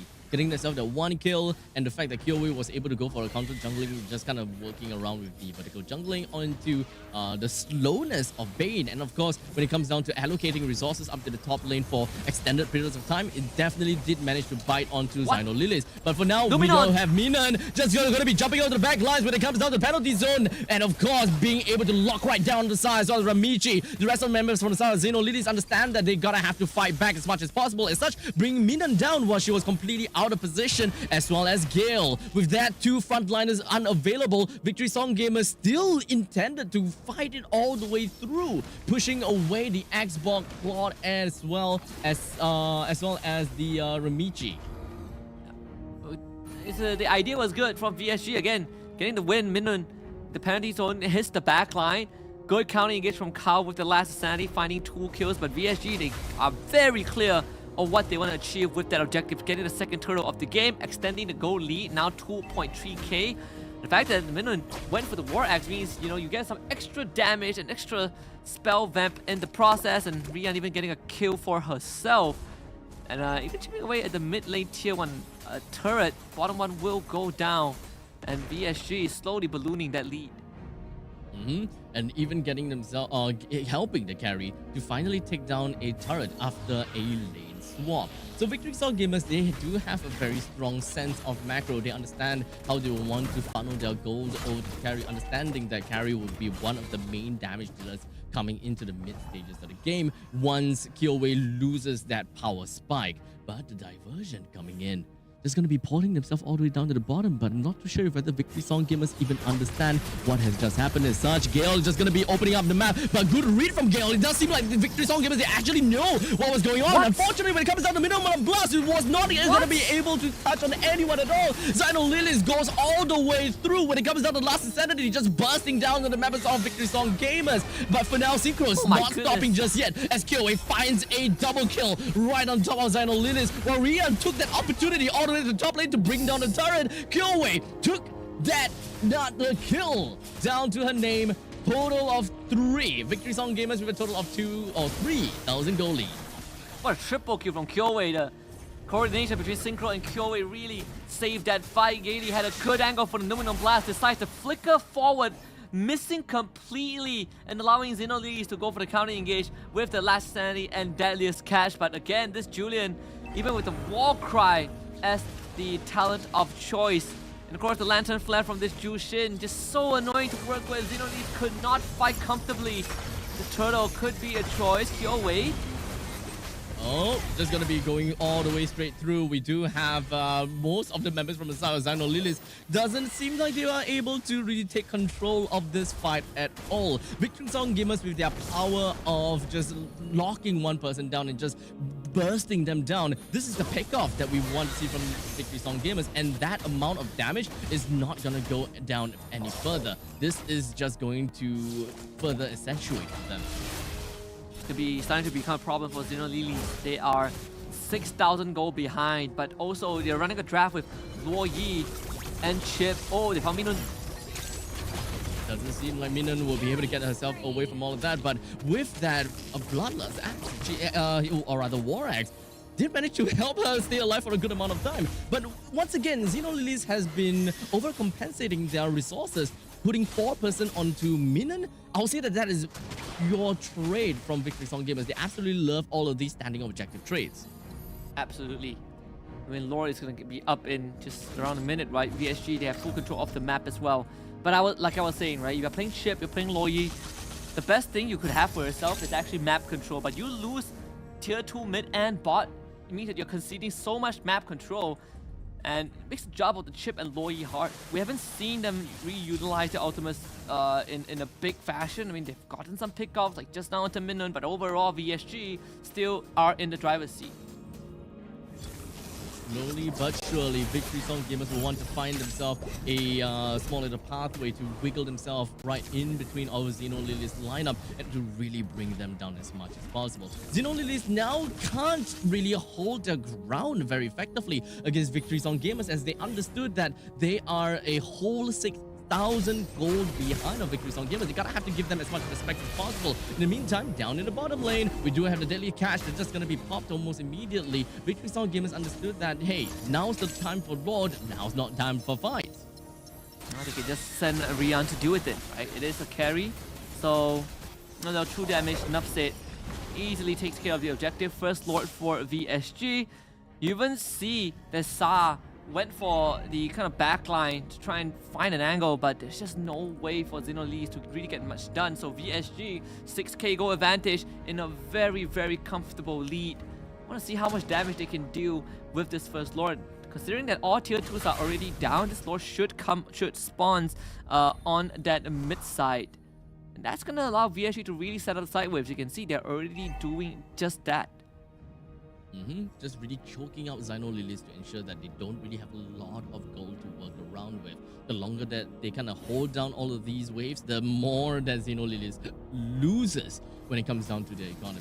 But Gale opening up the map as much as he could, just ensuring that no one is going to be right around the jungle and no sneaky diversion plays from the side of Xino Lilies. Not like, diversion play is going to be the right answer here, since the Lord is going to be marching down in the bottom lane and just landing the hits onto the Trident hits time and time again. But Minun did manage to land a 3-man penalty zone onto 3, while Xbox goes in for the last insanity. It doesn't seem like they will be able to pick a lot of HP off of Victory Song Gamers, but at least when it comes down to target prioritization, they did bring Minun down. That's a roamer for an EXP lane, but unfortunately, they lost a total of 2 inhibs.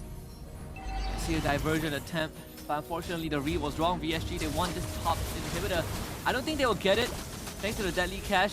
So VSG will go for the retreat. Still getting 2 inhibitors off of that.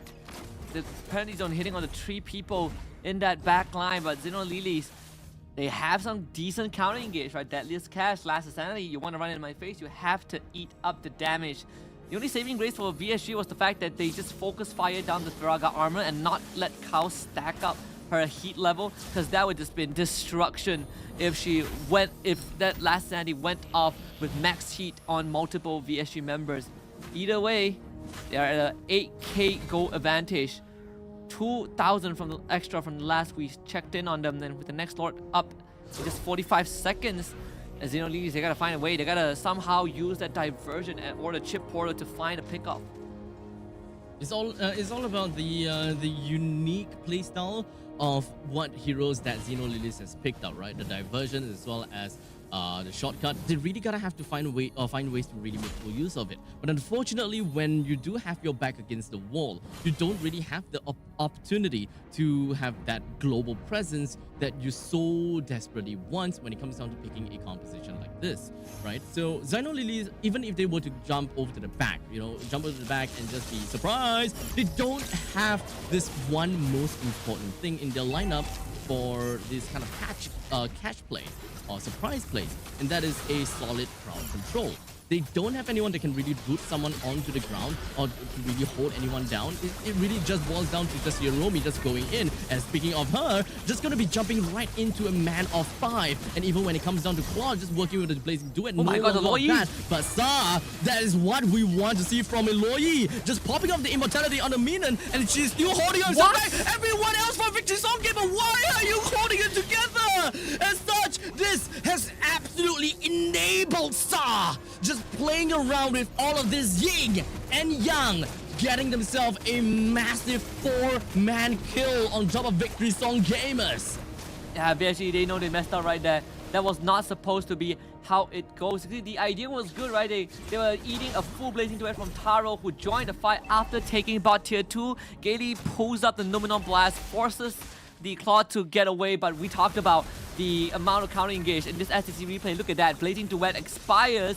VSG decides to go for the chase, completely forgets that there is an Xbox still there. The Loyi just throwing out balls of light and darkness. And this one, I believe the Fire Stakes pulled the members of VSG back into the fray, allowing Xino Lilies to not only clean up shop, but also secure the second Lord of that. Ooh, the immortality on her, so he should be fine.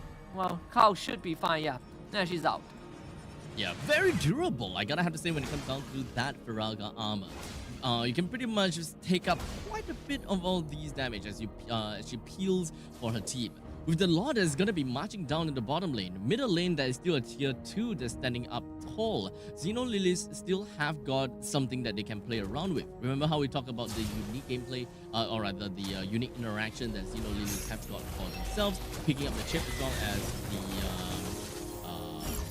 Loyi. This is where they will be able to put that all on display. With Victory Song Gamers currently now get back against the wall and having to deal with a charging Lord. That Trident is going to take up that half HP off the turret, and I wouldn't be surprised if Xino Lilies will be able to take this turret down and focus onto the middle lane waves almost immediately. Victory Song Gamers now, oh, look at the damage over to the back lines. Rian just went all the way back into the diversion, or rather the zone. It doesn't seem like she will be able to deal a lot of damage during all of that area denial. Yeah, it's pretty tough. I mean, this Loyi, we said that for Xino Lilies running this trap, you want to have as much map control as possible. They've been able to pull it back. Even state, essentially both teams losing that bot and mid inhibitor. You'll find the export again, but once more, Firaga armor broken, still keeps the immortality. VSG might only have one more fight left in them. We see the Bane damage really starting to show up. Here goes. Oh, just gonna be picking off onto Ramichi as much as possible, but unfortunately it took a little bit longer for them to bring that person one down. But at least Ramichi as well as Minion is just gonna go straight down. Xino Lilies finds himself onto Rian. Killway immediately with the enhanced sword gets herself away, but now Gil as well as Synchro just gonna be suctioned up into a vacuum, but not quite enough to really just kill Gil just yet. Wow. 1-for-1 trade of all things, right? Both, I mean, for the side of Xino Lilies, they did lose their jungler, but she will be back in time for the third Lord.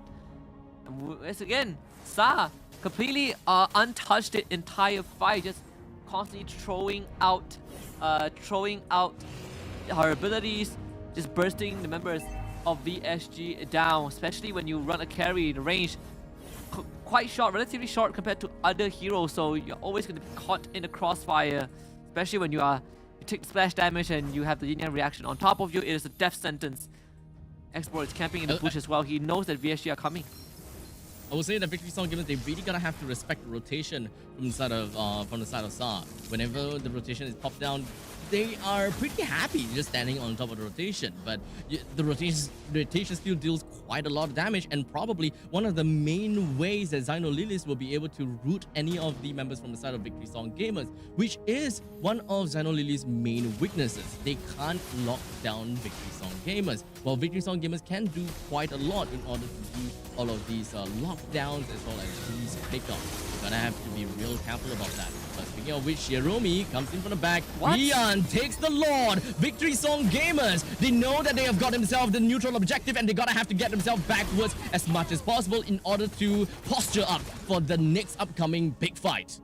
I have to sacrifice Minun. Unfortunately, they were basically locked away from. She was basically locked away from the rest of the team, and no one from VSG can afford to kind of take that fight, right? They knew it was over. We got the Lord. We just minimized our losses, not let Xino Lilies kind of take control of this. But man, look at the damage from the Sa. Insane stuff. Almost one-shotting Kyoei in that process. But I'm surprised that even with that combo on the Synchro, it didn't really do quite much onto these Zhu Xin. Well, that is essentially the power of the wings. Blood wings generally give you a massive amount of shield, and let's not forget about the fact that you have a Lolita on your side too. So the mage as well as the marksman, essentially being very fragile units, become such soldiers coming into the battlefields. As such, this is probably one of the main reasons why Victory Song Gamers are very strong in their team fights, and perhaps sometimes even pretty daring in just threading right into the faces of Xino Lilies. I think what's important is the Lolita's Numenon Blast. That is going to be very crucial, right? A few patches ago, there was an update that you can let go of Numenon Blast early and still get a stun. It's not the full duration stun, but you get a mini stun, right? And that could be the key, especially if you can time it on that Blazing Duet. But also the Guardian's Bulwark. How many abilities can you block? Can you block the Deadliest Catch? Can you block those incoming orbs of light and darkness from Sa? We've already gone past 3 lords, and remember, these two teams gave us the longest game in MWI, which literally happened a couple of hours ago, which ended in like, what, 30 minutes plus? 10 minutes away from reliving that record again, as Sa just got the Holy Crystal. This is quite literally the most team grinding game, and really just, you gotta have to hold on to your seat, as every single one of these team fights may very potentially lead to the end of the game depending on how these ladies fare. They are all just gonna be posturing up for the next upcoming Lord, and both teams definitely want to have the most ideal Lord fight and the most ideal Lord's push. We're pretty much looking at a mirror base with both the middle lane and the bottom lane inhibitor turrets that's already been destroyed. You can't get any much more of a stalemate than this. And right now it comes down to who gets the better counter engage, because both teams have that ability. We've seen VSG trying to start fights, and Xino Lilies, they just started throwing out, orbs from Sa. You have this export that can just last the sanity to the back line and threaten to separate Rian and Synchro from the rest of the teams. Lord number 4, VSG, they will be first on the scene, but in the 21-minute mark, right? The Lord is not easy to take down, and this is going to really start to show us, really start to put these players to the test in going for Lord dances in the late game. With the front to back from Victory Song Gamers, they really want to shred down the front lines as soon as possible in order to really eventually reach over the back line. But that is not exactly how Xino Lilies want to play. But for now, we do have the shortcut just going to be popped right all the way in the top lane. But Minan just going to be landing the Lumina Blast. Wait, it didn't really quite seem to manage to do anything to the members of Xino Lilies, as it just hit right by the edge. It wasn't really be able to clip onto anyone. In the meantime, Taro with the Winter Cloud, unfortunately, still goes down to the hands of Synchro. That is a shutdown that we want to see, with 2 members down for the side of Xino Lilies. But Amici is not gonna let this team fight goes on for any much longer. It's gonna be a 1-for-1, 1 versus 1 between the carry as well as the Bane. But it does seem like the Bane is definitely gonna have a lot more problems dealing with that, as the immortality is gonna be popped. A fight that's happening onto both ends of the earth, as Gale finally got herself back on Numenon Blast, lands it right back on the cow. The best thing that you can do is to ensure that Cow don't go back home or kill Cow, just so that Victory Song Gamers will be able to end this game with a single ballista. Talk about the perfect team fight and how you can let go of the Numenon Blast without having to fully charge it. We saw that in action. Very separated fight. First of all, the initiative was by Xenolilies, right? They decided we're going to take the diversion into the top bush of that orange buff in that red jungle. And then we call it a shortcut. We bring the entire village to try and kill your carry. Could not get the carry. Eats a penalty zone in the face, followed by Numenon Blast. And then the enemy mage shows up and just zaps your Claude to death. Zaps into a Blazing Duet, BMI, and a Winter Crown. And then this Jushin is a complete menace on the battlefield, but that was what won the VSG the tiebreaker. Congratulations to both teams though, it was heck of a fight, but VSG are going to advance into the playoffs as the first seed of Group C, whereas for Xenolilies, it will be the second seed of the group. So it's not that too big of a deal when it comes down to losing the game, because we are all talking about seeding. But I gotta say, VSG as well as Xenolilies, they have gave us one heck of a game. When it comes down to the chip as well as the diversion plays coming in from Sa, and let's not forget about the massive amount of damage that the Loi is just capable of bringing out into team fights time and time again. But this is definitely one of the team fights that I gotta have to mention within the highlights, right? Everyone just kind of completely forgotten that, oh crap, the opponent has got a Loi. We can't exactly run by the same escape route. And that eventually gave quite a lot of edge over to the members of Xenolilies. You know, they definitely didn't want and didn't expect the kind of outcome to happen. But regardless, it was still a great fight, and they managed to end the fight with massive style. I gotta have to give a heads up and as well as a shout out over to Riando. Quick thinking, immediately just knowing and expecting that, okay, the Bane might actually go for the back door, or I gotta have to clear the back door. Because if it was anyone at all going back home to deal with that wave, I don't think that Victory Song Gamers would have won. Yeah, and I mean the wave spawned just in time, right? It spawned right as the blue side wave crashed on the crystal, the red wave spawned, so it held the mini wave in front of the crystal. Crystal did help out in the end. Regardless, I think, you know, VSG, they were able to really figure things out. That last team fight was just quite tough for Xenolilies if you think about it, right? The Claude wasn't really in the fight. I feel like if Claude was there from the start, it probably would have cleaned up shop before backup arrived. But still, they are going to be in that playoff, so maybe, you know, if circumstances align, they might meet again in the semis or even the finals. But this definitely, both teams definitely show a lot of potential, but VSG, they just figured it out at the very end. Played all the way to, what, 20 plus minutes? These two teams definitely do not disappoint us when we are asking for a long drawn out match, and it pretty much shows us that VSG as well as Xenolilies is very much of the same caliber. It could quite literally go to anyone at that during that point in time of the game. Middle lane, bottom lane, completely mirrored. As much as I really want to see the Bane cheese and just going on to the back door, would be funny to end the game like that. But unfortunately, wasn't able to do so. While Xbox wasn't able to go home to really defend as well. They still did an excellent job when it comes down to the Firaga armor as well as all of the when it comes down to coming together as a village, as a unit. What is missing definitely have got to do with lockdowns, unfortunately. So, will we be able to see more lockdowns in the next game?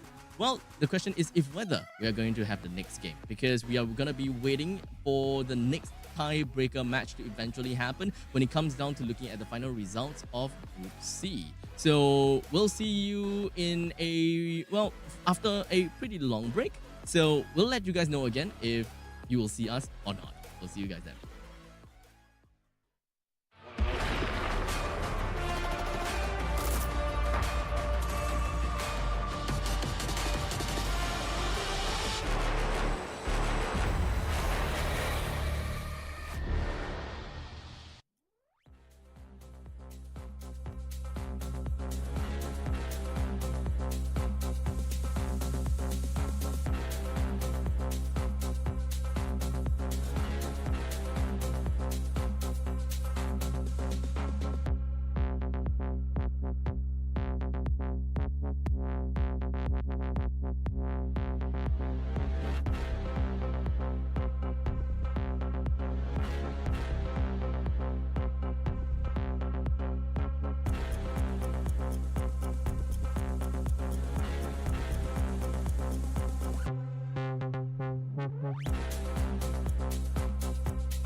my face.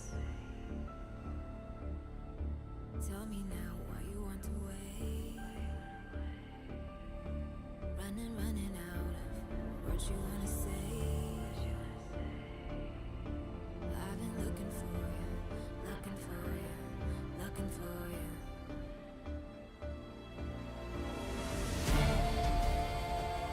Take me down, leave me lost and found. Take me down, loudly without a sound, and I will rise, and I will fly.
don't know how it's come to this.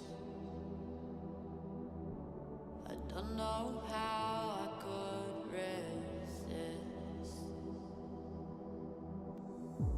I took a vow to never sin, but I saw the darkness from within. And if the sun can't break through, just let the thunder shake you. I know there's a hunger for the truth. Another moment of clarity. I see the one who breaks me.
If all they've been saying is true, there's a war before your eyes. Tell me, can you see right through? Right through, right through. Down through the wires and the pipelines. We go disconnecting from the city and the skyline.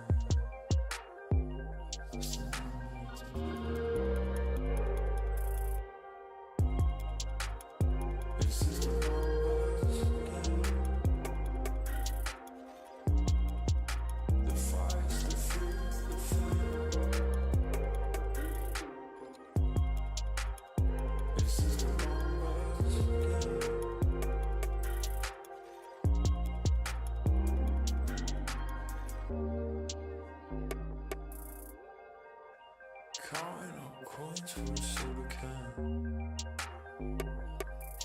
and there's nothing going on, no game plan, no plans. So I'm jumping out the fire, back into the frying pan. I'm trying to disconnect from the stats and the spray tan.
change it all.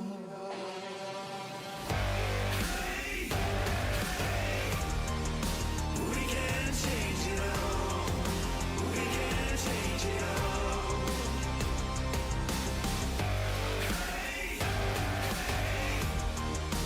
We can change it all. We can change it all. This is the moment chosen for the game. Live for the glory, fighting through the pain, fighting through the pain, through the pain, through the pain, fighting through the pain. We can take it all.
us come together and it's alright. That's when you remember who you are.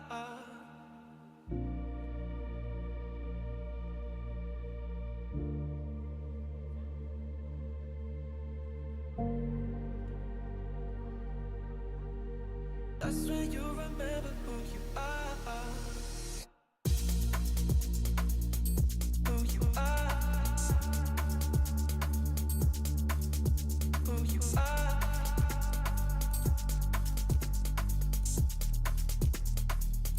Who you are.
Overthink tomorrow when we're alright. That's when we forget just who we are. Make us come together and it's alright. That's when you remember who you are. That's when you remember who you are. Who you are. Who you are. That's when you remember who you are. Who you are. Who you are. That's when you remember who you are. Overthink tomorrow when we're alright. That's when we forget just who we are. Make us come together and it's alright. That's when you remember who you are.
2, 1, go.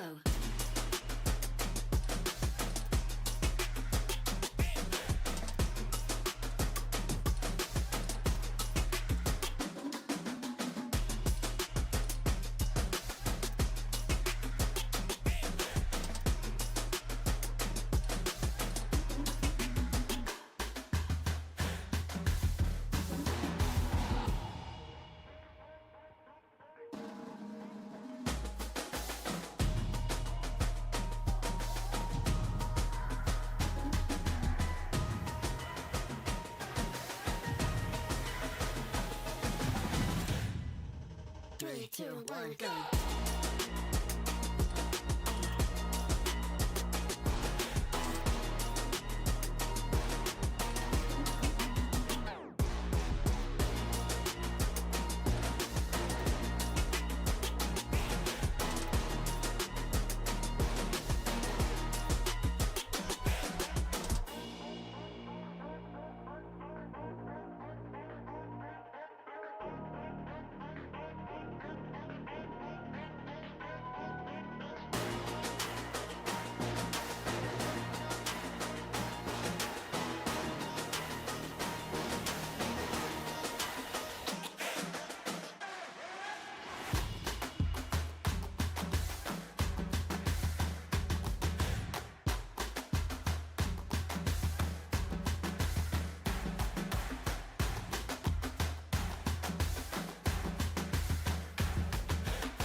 Three, two, one, go.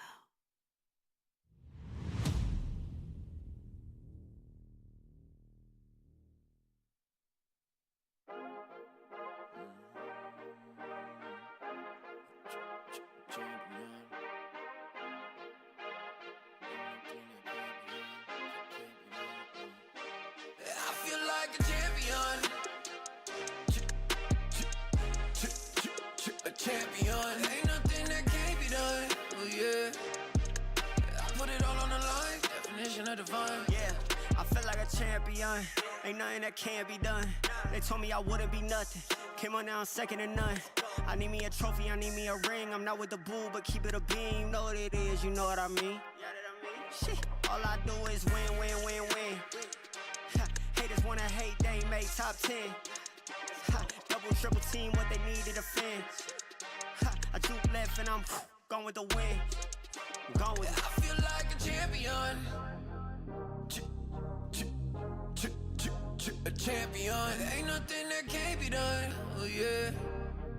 I put it all on the line. Definition of divine. I feel like a champion. A champion. Ain't nothing that can't be done. Oh yeah. I put it all on the line. Definition of divine. Feel like a champ, MVP status. Yeah, the win been guaranteed. So let's see about it. If you gon' speak about it, then be about it. If you don't bring that energy, no, I can't be around it. Nah, I'ma shoot my shot. I'ma stick it, watch. At the tippy top, I cannot take no loss. 2 seconds on the clock, they gotta give me the rock. I got a game on what? Yeah, I got a game on lock. I feel like a champion. A champion. Ain't nothing that can't be done. Oh yeah. I put it all on the line. Definition of divine. I feel like a champion. A champion. Ain't nothing that can't be done. Oh yeah. I put it all on the line. Definition of divine.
into my world if you wanna see some action.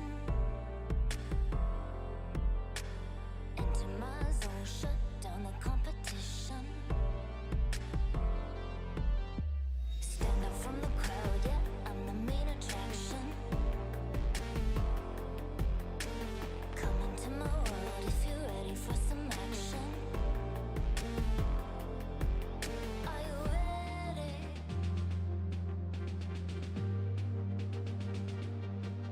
Are you ready?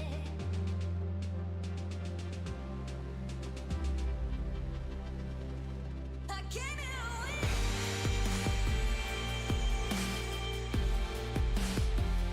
I'll never give in.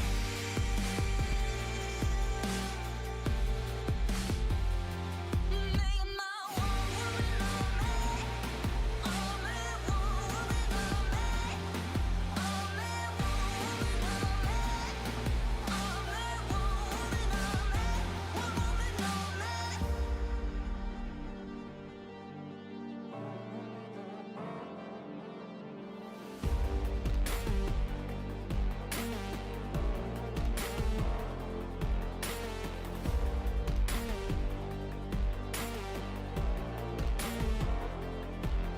Are you ready?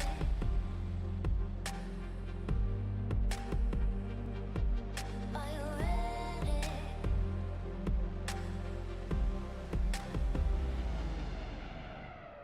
I came here to win.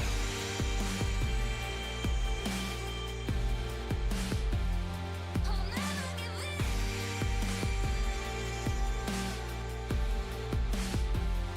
Make my one woman on me. Only one woman on me. Only one woman on me.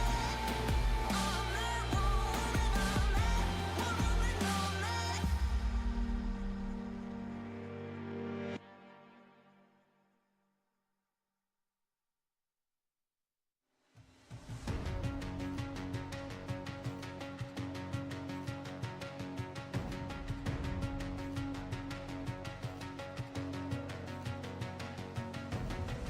There's something in his eyes. There's a storm within, but it's written in the skies. Won't let it break me till it's over. Won't let it shake me, no.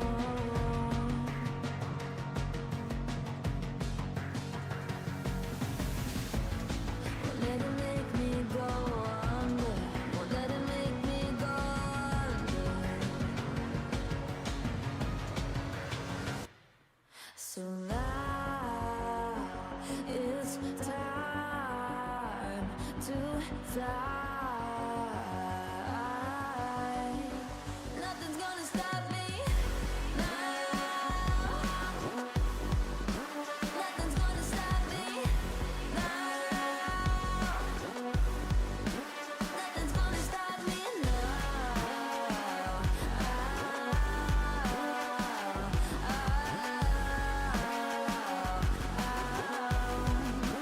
Nothing's gonna stop me. No one will ever get left behind. A million more before I've tried. Won't let it break me till it's over. Won't let it shake me, no.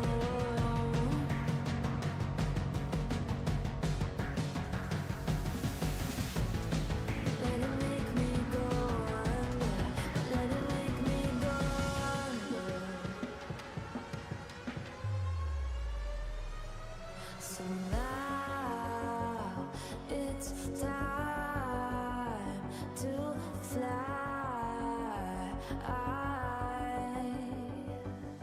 So now it's time to fly. Nothing's gonna stop me now. Nothing's gonna stop me now.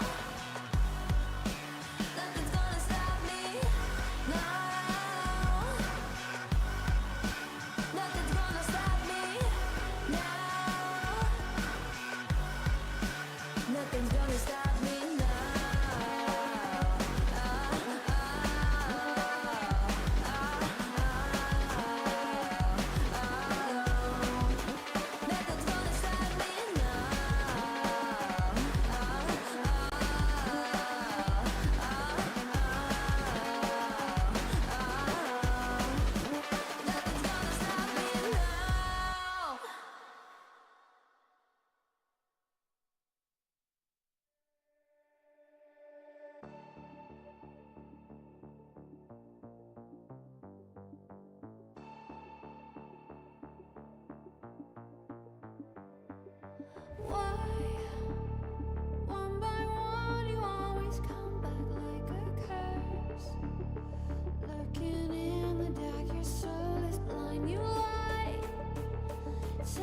time again, and I am not your fool.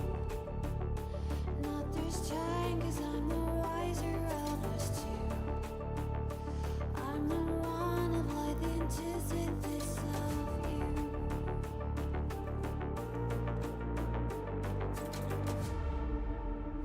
If you shoot, I'll take you. If you run, I'll chase you. If you scream, I'll whisper. La-di-da-di-da-da-da. This is all you ever wanted. Take it all, you deserve it. This is how we're gonna end it. La-di-da-di-da-da-da. Take it all, you deserve it. Take it all, you deserve it. Giving back the freedom you want to destroy. And my power's way too strong for you, so try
just anyone.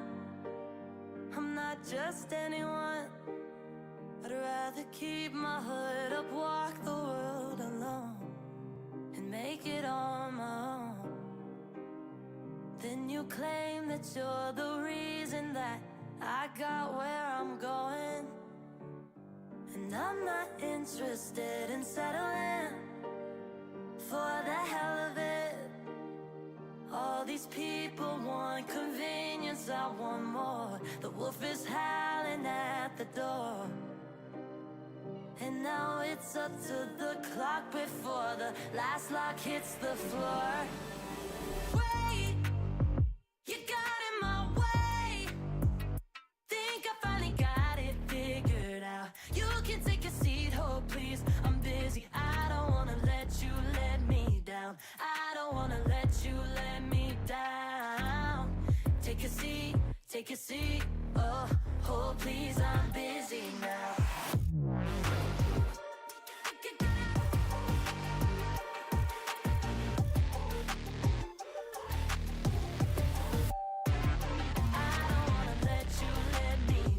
I don't wanna let you let me down.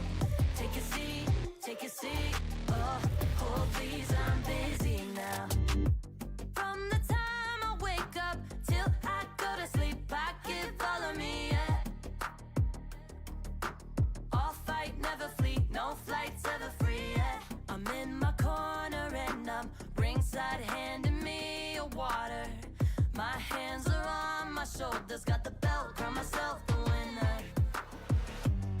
It's just the way you keep on talking about yours while I'ma make mine. And I'm the first one in the morning and stay late night. And you can get your tickets, watch me from the sidelines. Cause you're not even in the competition. Why should I listen to someone without a vision who has no backbone and isn't here for me at all? Yeah, they just praying and waiting on the downfall. You can get comfortable where you are. Wait, you got in my way.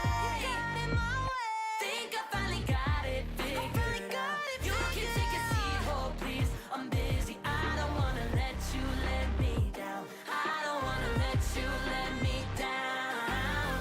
Take a seat, take a seat. Oh, oh please, I'm busy now. Oh, oh please, I'm busy now.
2, 1, go.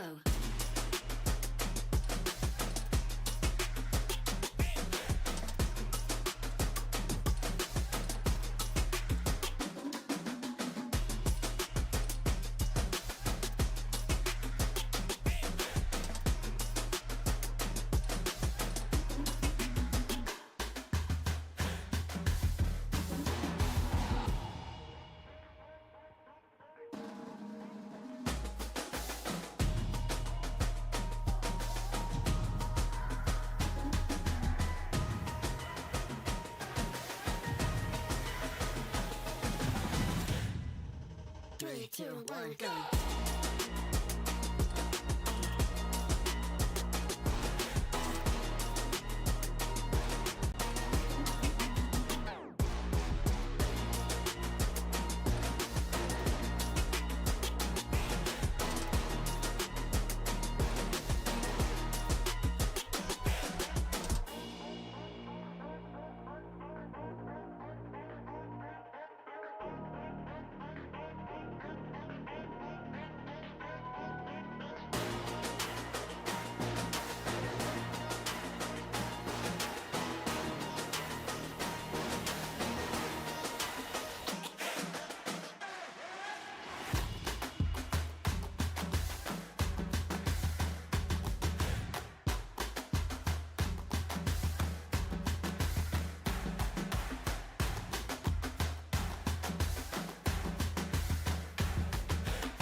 Three, two, one, go.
champion. Ain't nothing that can't be done. Oh yeah.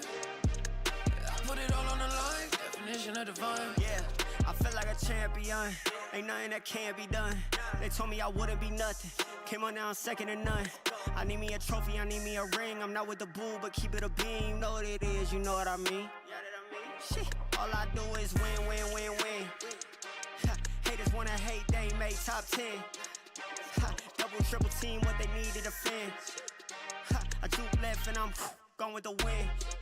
I'm gone with it. I feel like a champion. A champion. Ain't nothing that can't be done. Oh yeah. I put it all on the line. Definition of divine. I feel like a champion. A champion. Ain't nothing that can't be done. Oh yeah.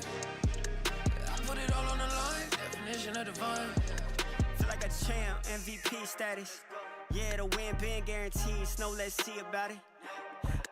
If you gon' speak about it, then be about it. If you don't bring that energy, no, I can't be around it. Nah, I'ma shoot my shot. I'ma stick it, watch.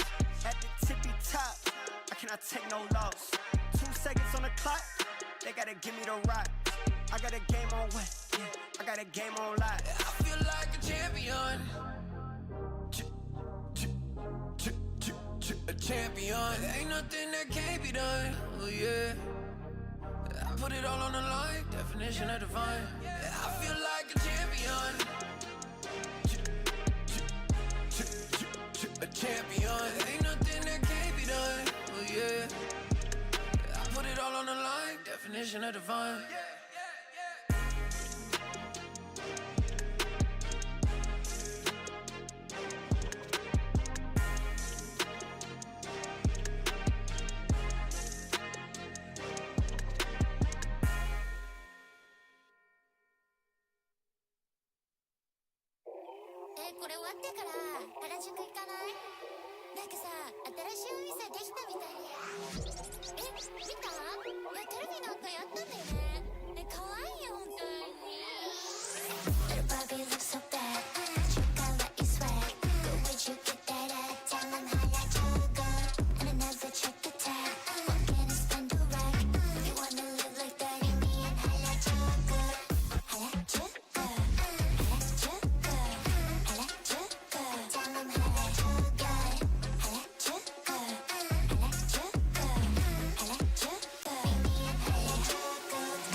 I got my pretty girl platforms, yeah, I know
action. Into my zone, shut down the competition. Stand out from the crowd, yeah, I'm the main attraction. Come into my world if you're ready for some action. Are you ready?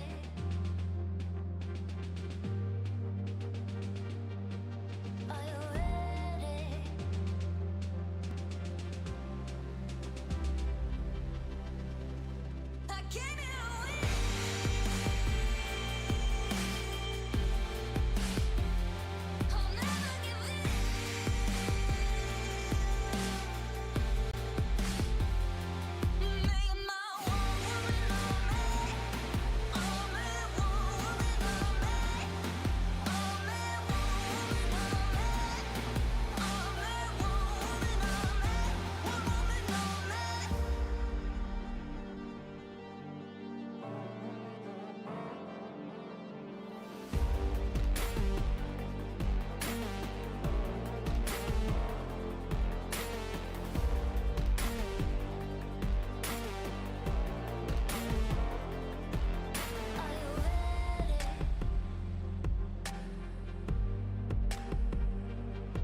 something in his eyes.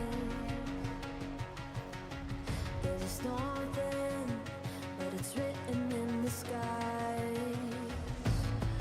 Let it break me till it's over. Don't let it shake me, no.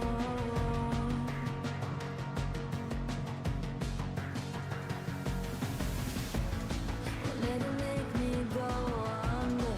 Don't let it make me go under. So now it's time to fly. Nothing's gonna stop me now. Nothing's gonna stop me now. Nothing's gonna stop me now.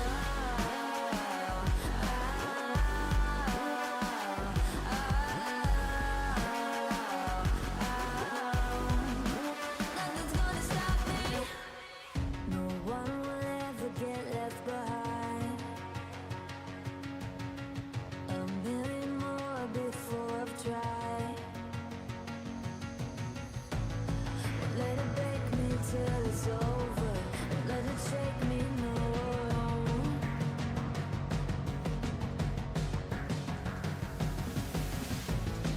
Let it make me go under. Let it make me go under.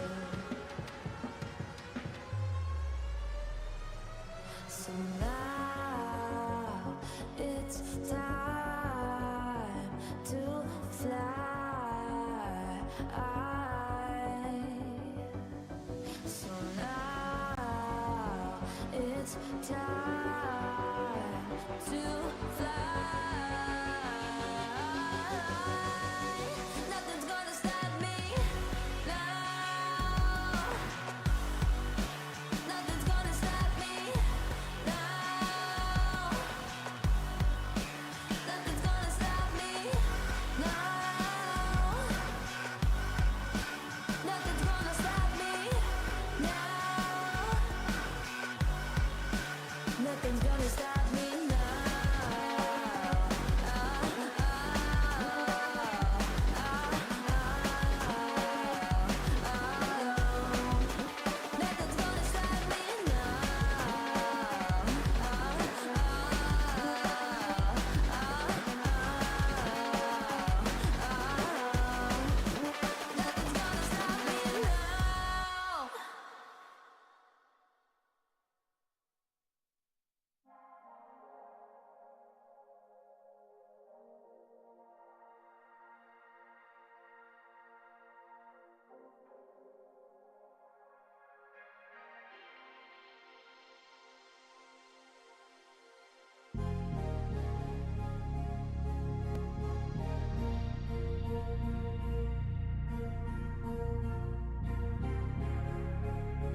much is it this love you?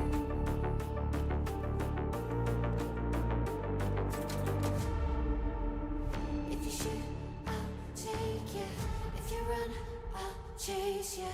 If you scream, I'll whisper la di da di da da da. This is all you ever wanted. Take it all, you deserve it. This is how we're gonna end it. La di da